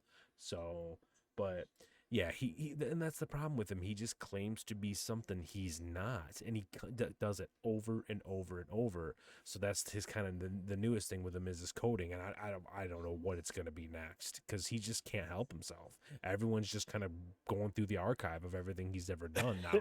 Dude, it's bad. Yeah, guy Asman even that was 7 days ago. He's been talking about it. Everybody is. Everyone. Everybody is. That is what everybody is doing right now. And it's not like, if that's what's working, I mean, fuck, we're talking about it. We're hoping it's working. Yeah, no shit. But because it's just interesting to me, like, again, I know I said earlier, but it was like the Johnny Depp Amber Heard thing. Like, I was like, I don't care about this. I don't even give a fuck about it. Boots had it on, and then every couple minutes I'd be like, what? Like, I just kept looking at it. Like, she said what? What the fuck? And that's what this is. It's just like, the important question is how long until he poops on the bed. Yeah, no shit. Just do it now. That's what I want to do. Just do it for your own fans. Just dump it out now. Get it. Poop on the bed.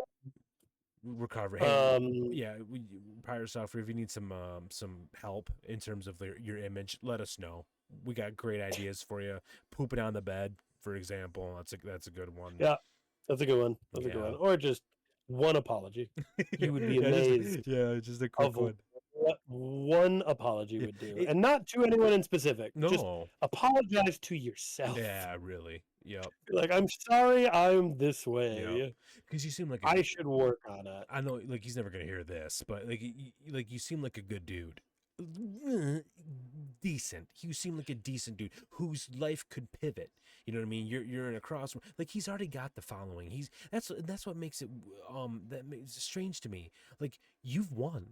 Like, you've already won. You have thousands of people watching you. You're a multi-millionaire. Like, just be humble. Have some humility. Like, laugh at yourself a little bit. Let other people laugh at you a little bit. No one's saying you should be harassed or doxxed or your death threats. No, fuck all that. That's too far. Go after that shit. But when you start DMCing people who are just critiquing you and, like you were just saying, just come out and be like, yeah, there's something wrong with me. And like, Dr. Lupo, he went through some shit, and then I was laughing my ass off too with the chest shit, and then you're laughing the chest shit. But at least he finally, again, it took him too long, but he would double down, triple down, quadruple down. But there is something in the water with these decisions made by people who have huge following. What is going on? That, like, dude, like, with as far as, like, streaming with me, like, it's not like a big following or anything. And I'm even like, dude, there's people on the internet.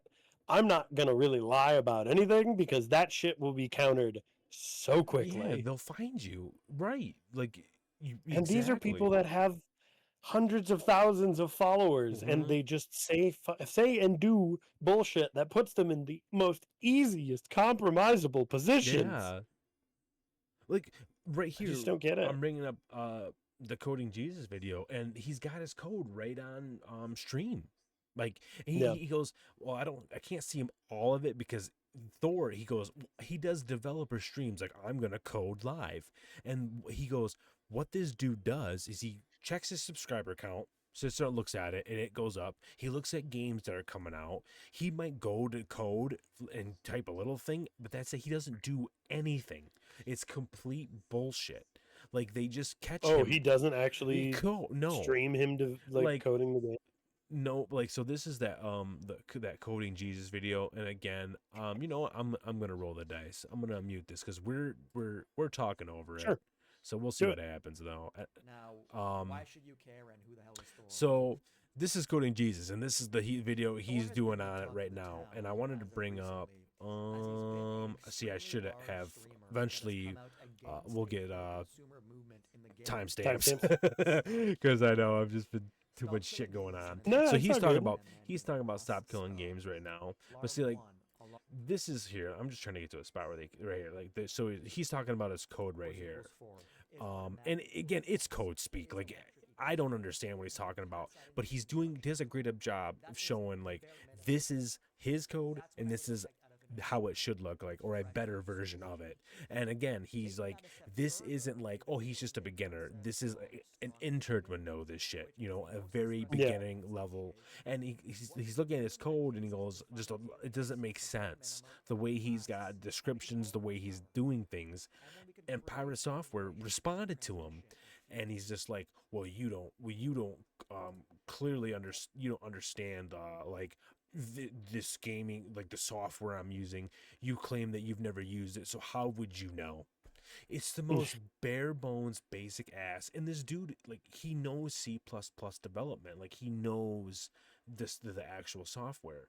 And Pirate Software, he'll come out and be like, well, you can't do this because of like A, B, C, or D. And then he goes to the actual coding like guidebook and he proves him wrong right then and there, like time and time again. Like, I definitely recommend people like to check this video out, because again, I'm not like, coding to me, I'd be fucking falling asleep too. Like, I'm not a coding guy, but it is fun to watch people just clown on him because he just can't admit, like, he's just decent at things. He just has a surface level knowledge and he likes to over embellish himself.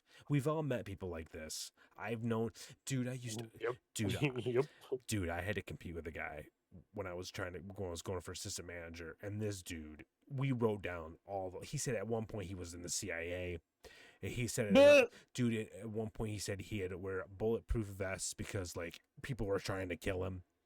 Dude, he said crazy shit, and it's like, yeah, oh, you're in the CIA. Oh, the cartel's after you. Oh gosh, yeah, and now you're being an assistant manager for the big game store. Oh, okay, that makes sense. Like, Jesus, like, so we met people like this that just want to be, you know, fucking the cool guy. Dude, I'm just really quick tangent. You just reminded me. I worked at a fast food joint when I was younger. Oh yeah, there was a manager there, and someone gave me their application, and one of their references was Jesus. Nice, dude. That's a great reference, though, man. Can you blame him?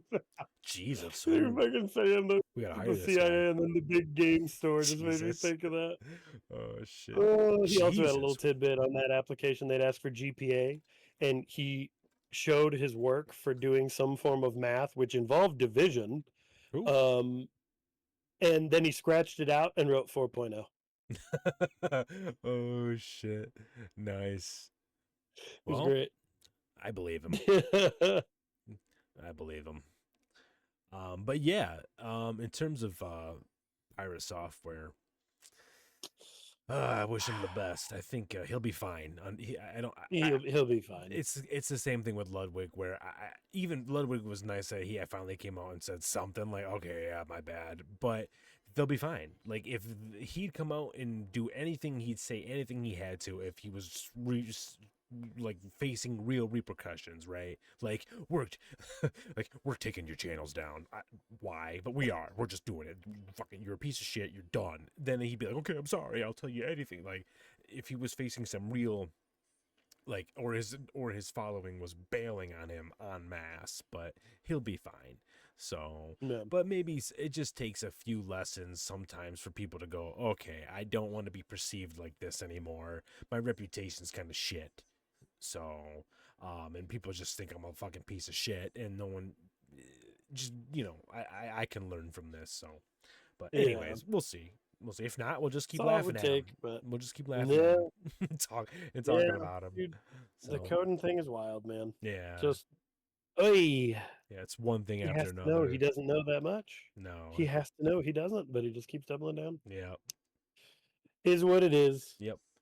Is what it is. Exactly. Did you want to talk about Death Stranding 2 at all? Yeah. Like to close us out? You want to talk about some of the new shit that you've been doing in it? Here, I'll bring up just a fucking video on it, maybe. 2. Yeah, so I last talked about it. I don't know if I was talking with. God, see, that's the problem when I do the fluffcast. I mix up what I said to who to what. Did I talk about like the beginning and all? Like, do you remember what I talked about? I mean, I don't remember, like, I guess where you left off. Okay. I don't think you got in, like, the story details or anything like that. But, yeah, you talked about how, like, you get the guns quick. It's got a lot more action in it, but it still has that. Yeah, and I'll stay away the from same sort of style. Gotcha. And yeah, I will definitely stay away from spoilers too. But yeah, so I'm out. And this isn't a spoiler. The beginning, like the kind of the prologue, you start in Mexico. And you're given a quest, a mission, right? Like, this is your mission, and obviously you know why you're doing it. This is Mexico. They're showing this right now. And then from there on, you do some deliveries, things happen, and then you have to move on to Australia. And the cool thing is you can go back to Mexico.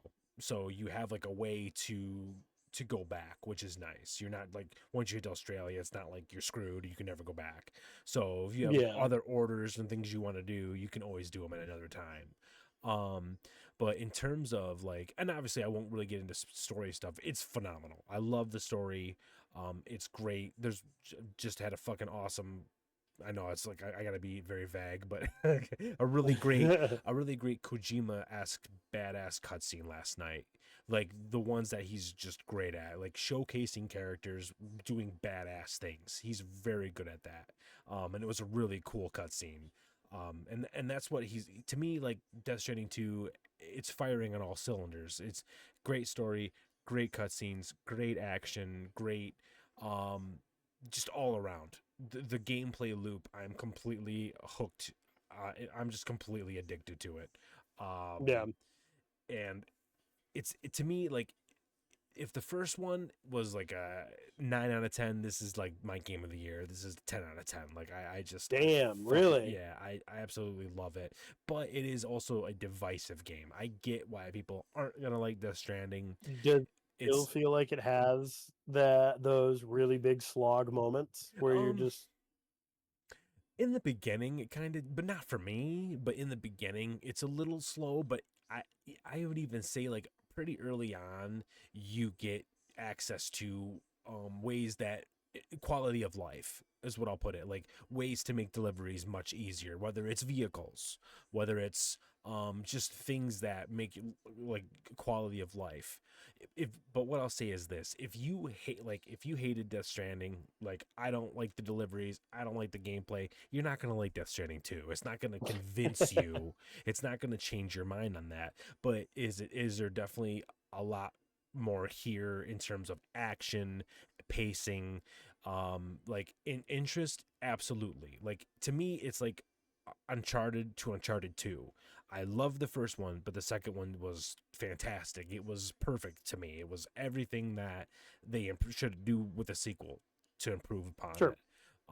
But I also, like I said, I also understand that this is kind of like a Red Dead Redemption, or even like Tears of the Kingdom or Breath of the Wild, where there's people that are like, they love it, and there's people that really, nah, it's not for me. You know, whether it's too slow paced, they don't like, just like, again, having to deliver packages back and forth. You know, they just don't like that gameplay loop. They don't like FedEx Simulator. Yeah, it is. It is like there are plenty of hours where you're just driving, walking, picking up packages, delivering shit, going back and forth.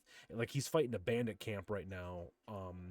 And that's cool. What I'll say is the combat, it's good. it's just really easy. Like I'm playing it on brutal, and it's just not very. The enemies aren't intimidating. I don't really have much of a struggle.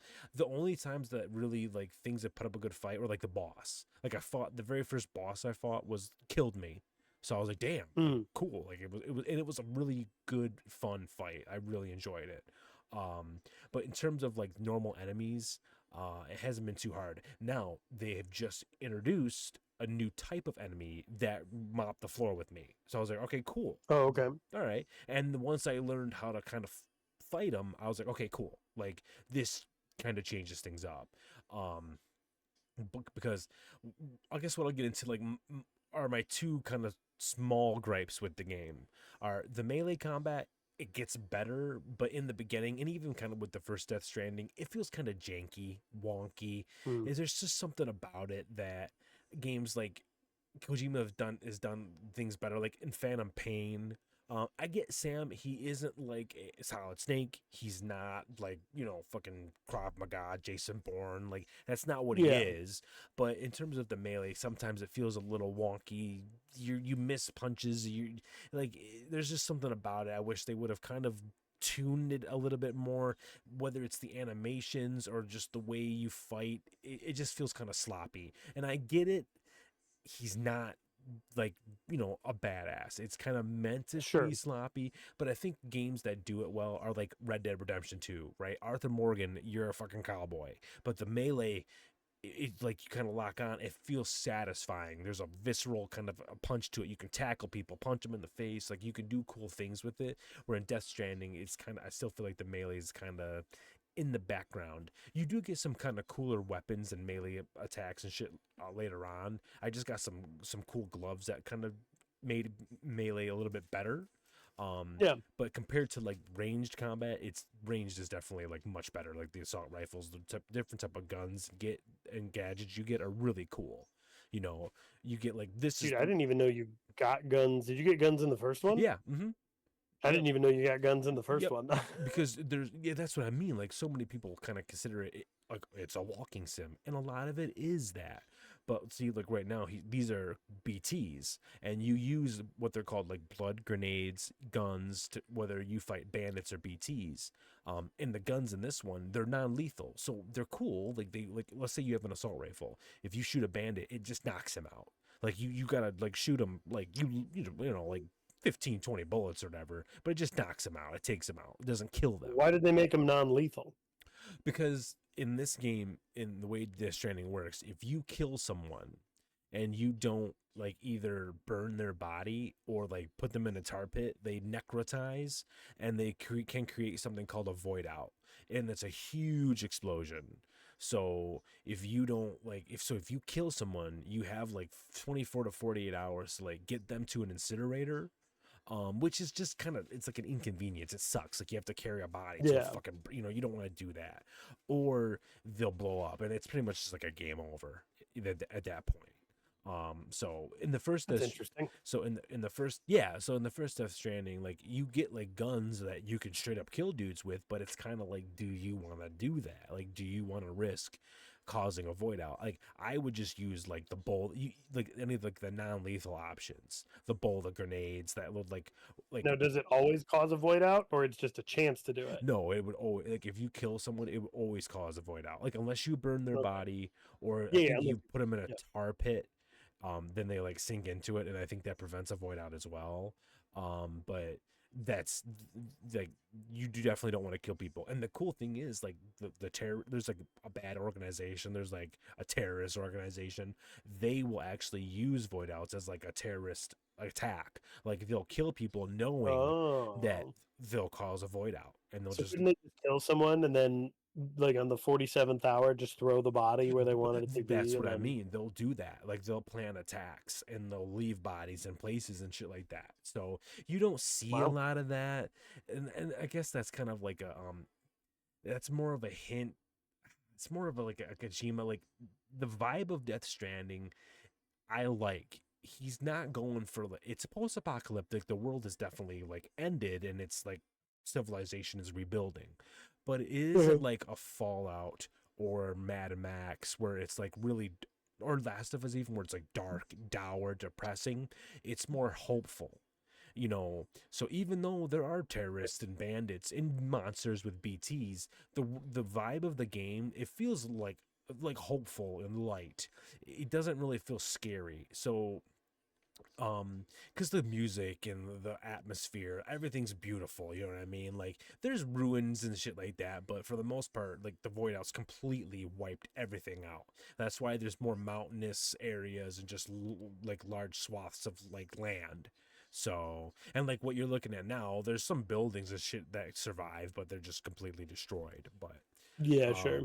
but but in terms of like I don't know what point I was going to make after this, but yeah, but no, ultimately the game is it's great. If you like the first one, if you like Death Stranding, you'll like Death Stranding too. But if you hated it, you won't. It's not a game for everybody. It is definitely weird. There's a lot of weird story beats and stuff like that.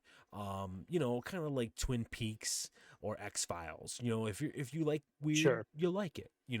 But if you're like if you're more of a Star Trek, Star Wars, where yeah, I like sci-fi, but I still feel like it needs to be kind of grounded. You might kind of be like, this isn't for me, because it's weird. You know what I mean? Sure. So, Yeah. but That's Kojimi's. yeah. Oh yeah, He is a weird fella. Yeah, he likes them weird. Yeah, no, he is weird. But no, in terms of like though the game is gorgeous. The performance is excellent. It's never crashed. Yeah.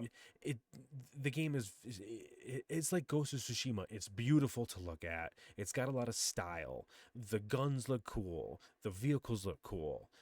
Your armor's cool. Like, you feel like a badass post-apocalyptic delivery guy. You're called porters. You fight to defend and deliver these packages, like rain, sleet, snow, hail, whatever. Bandits. Yeah, bandits. And I guess I wanted to talk about my other gripe. My one gripe was melee, and again, minor gripe. But another one that I have is I kind of wish there's a little bit more they would do with like emergent events, kind of like how Red Dead does it, where you're just like going along and something can happen. Like, hey, I need your help real quick. Oh shit. Like, where Death Stranding 2 is kind of missing that, at least I'm still real early on. Because it's just, it's not immersing you into the world enough. Right, like you'll know like certain, like, okay, like there's a bandit camp here and their bandits are always there. They're always in the camp. And let's say you wipe them out. Well, then it's safe for a while and then it'll repopulate. So that's fine. That's cool. That means there's always a threat there. But let's say an example can be, it would make sense that the bandits would every so often send out like a scouting party to like hunt packages down, because bandits want your packages, obviously, because they want the gear that you're delivering, whether it's medicine, food, supplies. They want that shit.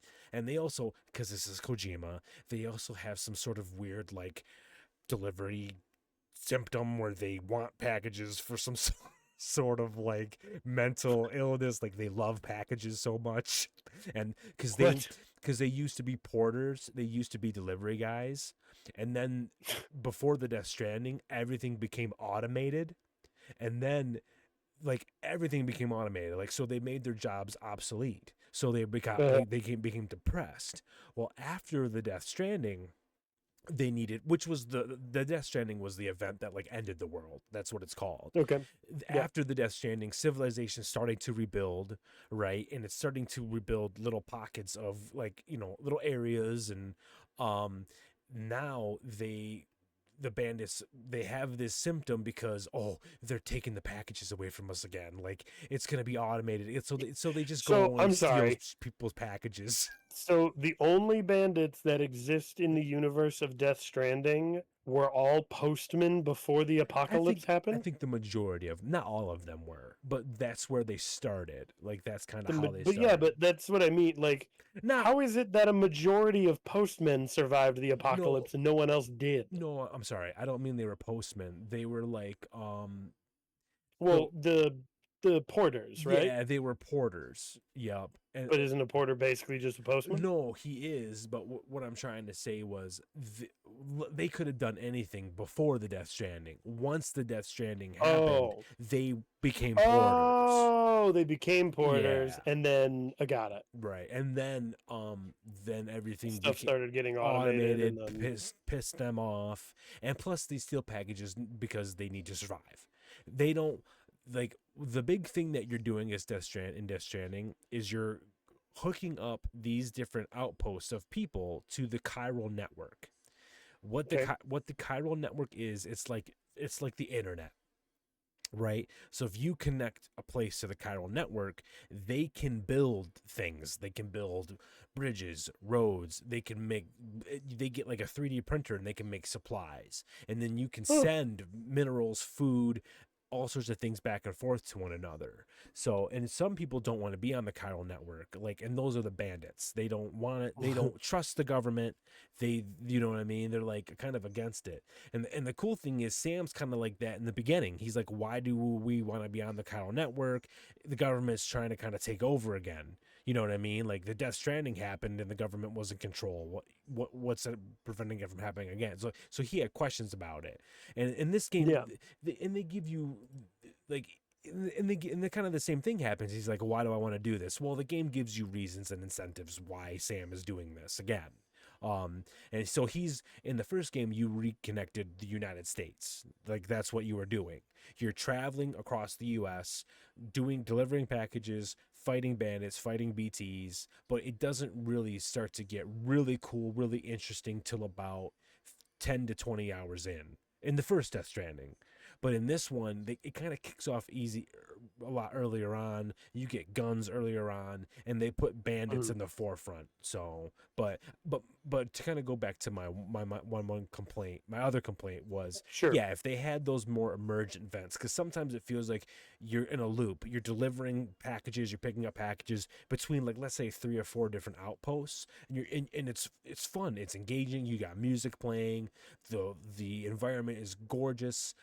But I just feel like every so often something should happen, and things do. There's these things just to mix it up and like just to mix it stop stagnating. Yeah, like, and again, I know it's that's the beauty of Death Stranding, but it's like no, like I'm not talking about every 5 minutes you're getting attacked. Like no, I want those obvious moments of peace and calm. Like that's also what I love about it. But it'd be cool, like, it's been 45 minutes and all of a sudden bandits show up, right? And they're like, they just kind of a roaming group of bandits. And then, I got to deal with these guys. Or there's other threats that, and to say that there's not is disingenuous. There's these things called gatequakes. And they're earthquakes is the best way to describe them. So, and I've only really seen them a couple of times, and it's cool. Like you'll see all of a sudden a mountain and it's like starting to fucking like avalanche down. It's like, holy shit. But I've never been close enough to it to really affect me. And another thing that can happen too is like the rivers can rise on you. So like you'll be all of a sudden walking like in a riverbed and you may not even realize it, and a fucking river just swoops down at you. So it's done that to me once. I was like, holy shit. But not like those types of moments are really few and far in between. And the game does give you reasons, like you will go back through bandit camps and you will run into BTs, right? So you do get that good back and forth of combat, of exploration and delivering. But I wish there was just a little, like sprinkle, maybe like 10 to 15% more of like just something emergent happening, like bandits coming after you, something. And again, maybe I give this game more time and that shit will start to happen. Like who knows? It could, but I will say, with those two gripes, sure, would you still give it a 10 out of 10? Oh yeah, absolutely. Like 10 out of 10. It's so fucking good. And that, to me, they're just gripes. They're not like enough for me to like detract from it. I just feel like it would be, I know I say 10 out of 10, which is perfect. To me, it's the perfect game, but I can still, like, Red Dead Redemption 2 is a 10 out of 10. I got gripes with it. I can pick things apart with it too that bother me. But to me, it's just fucking perfect. It's a game that just lives in my head rent free. Like, it's just a game that I will never forget. And I can tell that early on with this. I've put 60, almost 70 hours into it, and I'm still like a third of the way in. There's people who've beat the fucking game at 70 hours. So, like, and you could probably beat this in 20 to 30 hours. If you just mainline it, you can beat it and be done with it. I'm probably going to put 150 to 200 hours into it before I beat it. Like, that's just, oh, dude, it's just, it's so fucking Something good. about Kojima, because you went ham on Phantom Pain too, didn't you? Yeah, I see, and I love Phantom Pain. The story was good, but it wasn't my favorite Metal Gear in terms of story. That to me is still 3. Yeah. Snake Eater's still my favorite. Phantom Pain had a lot of things I can nitpick. Like, I love Kiefer Sutherland, but I'm still disappointed that he was the voice. That's just not Snake. But this kind of this reminds me. Didn't you go ham on Phantom Pain though? Didn't you put over like 200 hours or something in it? The gameplay of Phantom Pain is so fucking good, and that's what Death Stranding 2 gives me those vibes. Like you go out into the world, whether it's mission exploration, into this kind of really unique and beautiful open world, and you just get to work, whether it's taking down bandits, delivering packages. But to go to Phantom Pain, you're doing missions, and then you're capturing people, bringing them back to your base. Okay, now you're at your base, and you're doing things there. So Death Stranding kind of has this really addictive loop of, okay, I'm gonna drop these packages off to this group. Oh, they have orders. I'm gonna take their orders, and then you're plotting, like, seriously, like a FedEx guy. You're fucking plotting your map. Okay, I'm gonna go here first. I'm gonna drop this shit off. Oh, these guys want me to wipe out these bandits. Okay, I can do that for them. Okay, now I'm gonna go over here and build a timefall shelter for this group. Now this group wants me to pick up these packages. Oh, but if I go here first, like, that's what you're doing. It's just so addicting. You're riding zip lines. There's a monorail. That's your ship right there, the Magellan, floating right there, and that's like your mobile base. You can move it all around the map with you, like that. You have this really cool badass base that comes along with you. It's just, to me, it's Death Stranding 1, just like that Uncharted 2, where they just improved everything. They made everything bigger, better, way cooler. But not to the extent where I would say, no, you have to play this one. You know what I mean? I mean, I would tell everybody to play it, but I know there's going to be people that are like, it's not for me. So, and that's fine. There's a lot of games out there that are like that. There's a lot of games that people love, Minecraft and shit, that I'm like, okay, buddy, looks good. I'm all set over here. I'm all set with my Death Stranding. So, but yeah, in terms of, I don't know what else I can really gush about or say in terms of getting into spoilers, but yeah. Well, I mean, we're probably going to be a little bit of ways away from that spoiler cast if you plan on 200 hours. Oh yeah, we will. It'll be a while, and that's the shitty thing is, the nice thing is, like on X or whatever, Twitter or whatever, you go scroll through, and people are like, I beat it. It was the best game, but I beat it. And it's like, oh fuck, but no one's spoiling it, which is nice. That's good. So I'm not seeing spoilers, because I don't want to know anything. So, because the story is really fucking good too. So yeah, but it's hard to say at the end of beating this, will it be my favorite Kojima game? I don't know, but it's Snake Eater is just so good. Yeah, Snake Eater is phenomenal. I love Snake Eater, but again, like, would I rather play this again, or would I rather play Snake Eater again? I don't know, probably this. You know what I mean? But, well, that's because I know, like, you have a weird hang up with older games. I do. See if you still have that opinion after playing the remake. Yeah, the remake. Yeah, the remake looks fantastic. So it looks really good. Yeah. I'm excited. Yeah. I'm very excited for that one. I'm very excited. Everyone is going to be playing that one. Oh yeah, for sure. But that is like a top 5 game of all time for me. Yep. But oh yeah, me too. Snake Eater's fucking phenomenal. But yeah, I guess to just gush about Death Stranding 2 a little bit more, and we can move on or end or do something different. Just everything about it, the world, the vehicles, the style is just awesome. It's just the music. Yeah. The music is fucking great. You just find yourself, whether you're walking, driving along, just listening to the soundtrack. I don't know if you know who Woodkid is. You probably know some of his songs. He's like in the first Death Stranding, it was Low Roar, and I mean, there's other artists too that do like a lot of the music behind it, and like I fucking fell in love with Low Roar, and then I also love Woodkid, and I kind of feel like a nerd because I was like, I know Woodkid, I've known Woodkid for years, You're a hipster. yeah, I know, so I knew You knew it Woodkid. before it was cool. Yeah, exactly. I knew it before it was cool. No, but I do like Woodkid a lot. I like his music. It's cool. And it suits this game perfectly. It's very just, I don't know how to describe it.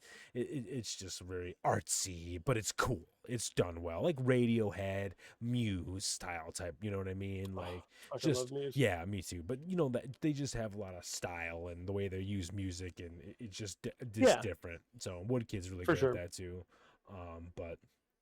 But yeah, it's good. I don't know. Yeah, let me know if anybody wants to. If I missed something, if you want to know more about Death Stranding 2, just questions. I mean, obviously you can fucking get anything answered anywhere, everywhere. You know, like.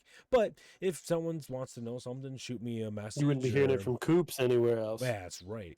That's right. But and I obviously I'll keep, I won't spoil anything. I don't want spoilers either, so I don't like to spoil. And then once I beat the game, we'll have a big like this is the spoiler cast, and I'll talk about every fucking thing in the story. And so Yeah. but yeah, and like I said, the cool thing is, and again, you get hooked on the loop of when you deliver to a new place, you get rankings and shit, which I don't really care so much about that. But every time you deliver, you can each place has a 5 stars, and once you get to 5 stars, like you've maxed them out. But every time like you get 1 star, 2 star, 3 stars, you get a new piece of gear. You'll get like, oh, I go to this place and he gave me combat gloves, or he gave me a new assault rifle. This guy gave me a battle skeleton, which is like an exoskeleton that makes me run faster. That's cool. I went to another place, and so every new place you go to, you're excited because you're like, oh, once I deliver orders for them, what are they going to give me? Like, what piece of it's like a James Bond in a way. Like, what new piece of gadget are they going to give me that makes my life a little bit easier, fun, or, you know, changes up the gameplay? Whether it's a new gun, whether it's a new piece of gear, new boots, new gloves. Like, you pick up gloves that makes melee a little more fun. Like, it changes up how you fight. So that's the cool thing. You just get hooked in that loop. It's very addicting. Like, deliver the packages, find the routes, get the rewards. It's not just, oh, I deliver these packages and you get nothing. You know, it's like, no, you generally get cool rewards, cool gear, good incentives to do this. That's good. So, and it could be some certain places like the musician. Well, he gives you more soundtracks. Okay, that's cool. But if you're like, I don't really give a shit about that, then you can focus on other places. You know what I mean? Yeah. Or I at first I was like, I'm gonna 5-star everywhere I go. But then sometimes it gets a little like, fuck, dude, I've been to this place so many fucking times. I don't really care about this place. I'll just go to the you know. And or you can or you can look up on your phone real quick and be like, what are their 5-star rewards? So if you really can focus on, I don't want to focus on this place, I'm gonna move on to the next place. So, but no, that's good. You don't have to stay somewhere. No, I like that. That's probably what I would do, though. I'd probably just say, fuck this shit, I'm going. Yeah, because you're like, you know what? They're just giving me like I just want to get to end credits. Right. Yeah, I'm just gonna do the main orders, and that's like the main story. You know what I mean? So I do have a weird question then about Death Stranding. So you said that a lot of the bandits, not all of them, but a lot of the bandits were old porters, which is what Norman Reedus is. He's a porter. Yeah, he's a porter. Right. But they got rid of porters because everything was automated. Yeah. Why does he still have a job? Because now what ended up happening when they went automated again is because of like terrorists and different things. Like when the Death Stranding happened, that wiped out a lot of the automation. And then okay, so then follow-up question, why don't they just give the porters their job back so they're not bandits anymore? Well, I just think it happened over a long period of time, and they kind of like lost their minds. Like they became kind of angry and jaded, and there's just no coming back from that. They're horny for boxes. Just give them boxes. Yeah, no shit. They can stick their dick in a box. It's my dick in a box. But so that's why like they attack people for their shit, not only for their own supplies, but like, they don't trust the government, so they don't want to be on the chiral network. They attack other people for their packages because they're exporters. They have, it's called like it's some sort of syndrome, delivery syndrome. So they want their packages, but they want them also because to survive. So there's multiple reasons. I think that's like dumb. Like, why do they have this syndrome to deliver? Dude, they have That's PTSD, Kojima. but post is just a different post. Right. Yeah. Exactly. Yeah. It's actually post. Right. The post office delivery syndrome apparently, but no, that's a very Kojima. He just wants to be weird. You know what I mean? He wants to have a different reason, not just they need supplies. So, but So they're horny for boxes. yeah, but yeah, and the thing, and like I said about the combat is, I go into bandit places and I'm like, okay, you can be stealthy, you can drop dudes out and use stealth, which is cool, but you just don't need to. Like, I can just go in and fucking take everybody out pretty easily. So I'll say the combat, and I know it's starting to get harder, at least early on. I'm playing on brutal and it's been pretty easy. It kind of has that Phantom Pain moment where a guy will see you and it goes in slow motion and it's like ting, and then you can see the guy that sees you and I just can shoot him and he's done. It's like, okay, like where's the advantage? Right? It's like he's screwed.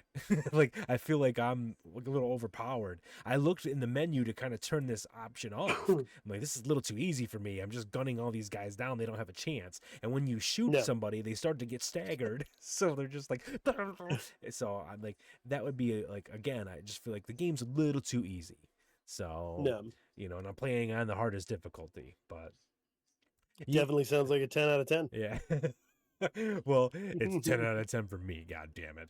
So that's what I mean. I can pick things apart. I can pick little, like why it's not the perfect game, but it is. It's just, to me, I know I'm gonna love everything about it. So, but I know, but. Yeah, I guess that's Death Stranding 2 in a nutshell. I definitely have more. I can keep talking about it. It's just, and I know there's a lot of shit I didn't say that, not even thinking about. So, but because we'll definitely be talking about it again. Yeah, and I guess the one thing before we move on is the cool. You can also you can put self imposed difficulty on you. Like, you can decide, I don't want to use the fucking chiral network, right? You have to hook people up to it, in order to progress the main story. But you can turn so when you hook up a new area to the chiral network, you'll all of a sudden start to see other porters, other Sams, make bridges. They make timefall shelters that can repair you and protect you from rain.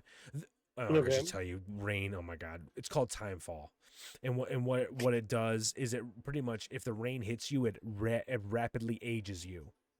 So, and if your if your packages, if it lands on them, it rapidly rusts them, right? Because it just ages everything very, very rapidly. Sure. So you either have to you can take repair spray with you, or there's shelters and things you can get to and repair. And so the nice thing about the chiral network, it's a quality of life. Other porters have put other Sams, right? I don't know if I'd call it a multiverse. Just, it's other Sams that put ladders, climbing anchors, certain things in the world stuff to help other players. Exactly. And that's the big thing about this game, is using that network. And you could turn that off. If you can go in the settings and be like, I don't want to use any of it, I only want to rely on me, right? You can put those self-imposed difficulties on it.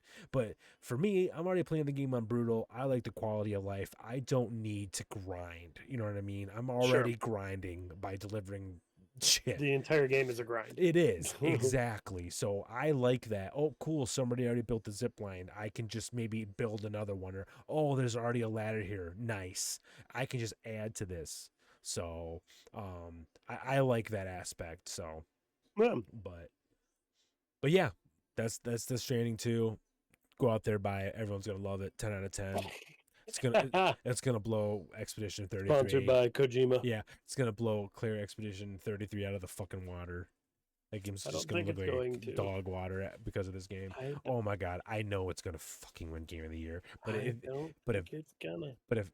Death Stranding 2 won Game of the Year, I will fucking cry. I will break down Yeah.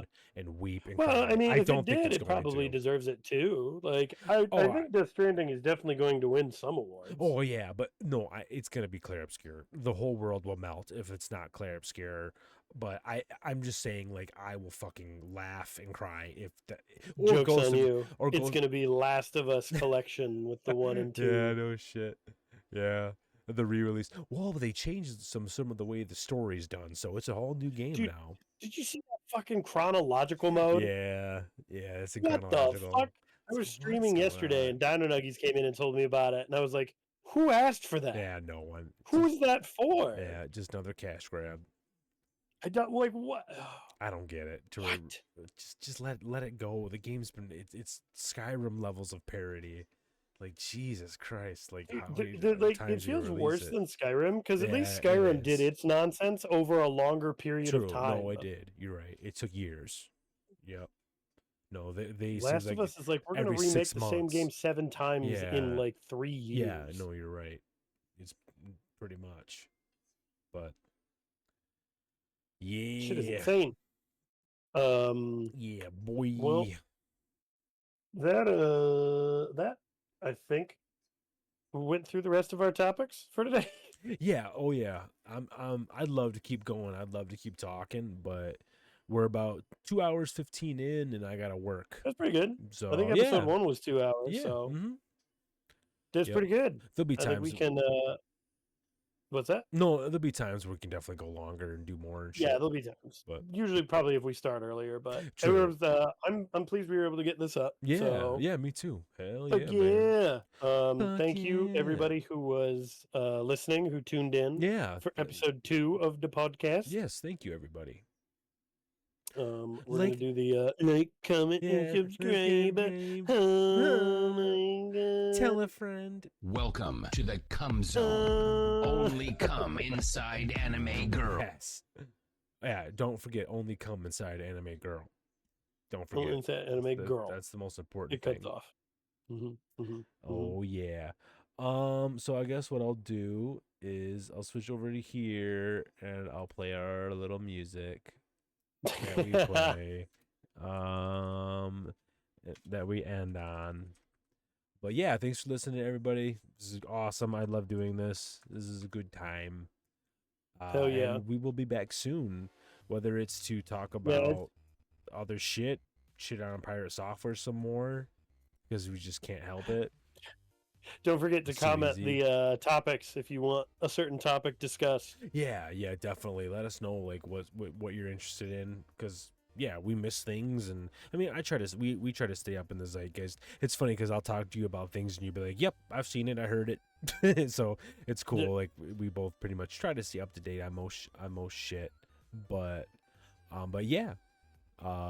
Thanks for listening, everybody. I'm gonna get some sleep. This is awesome. Love you guys. Waka waka. Love you guys. We'll see you in the Are next you good? one. Yeah. Are you good? Everything's good. I think we're good. All right, man. Okay. Bye.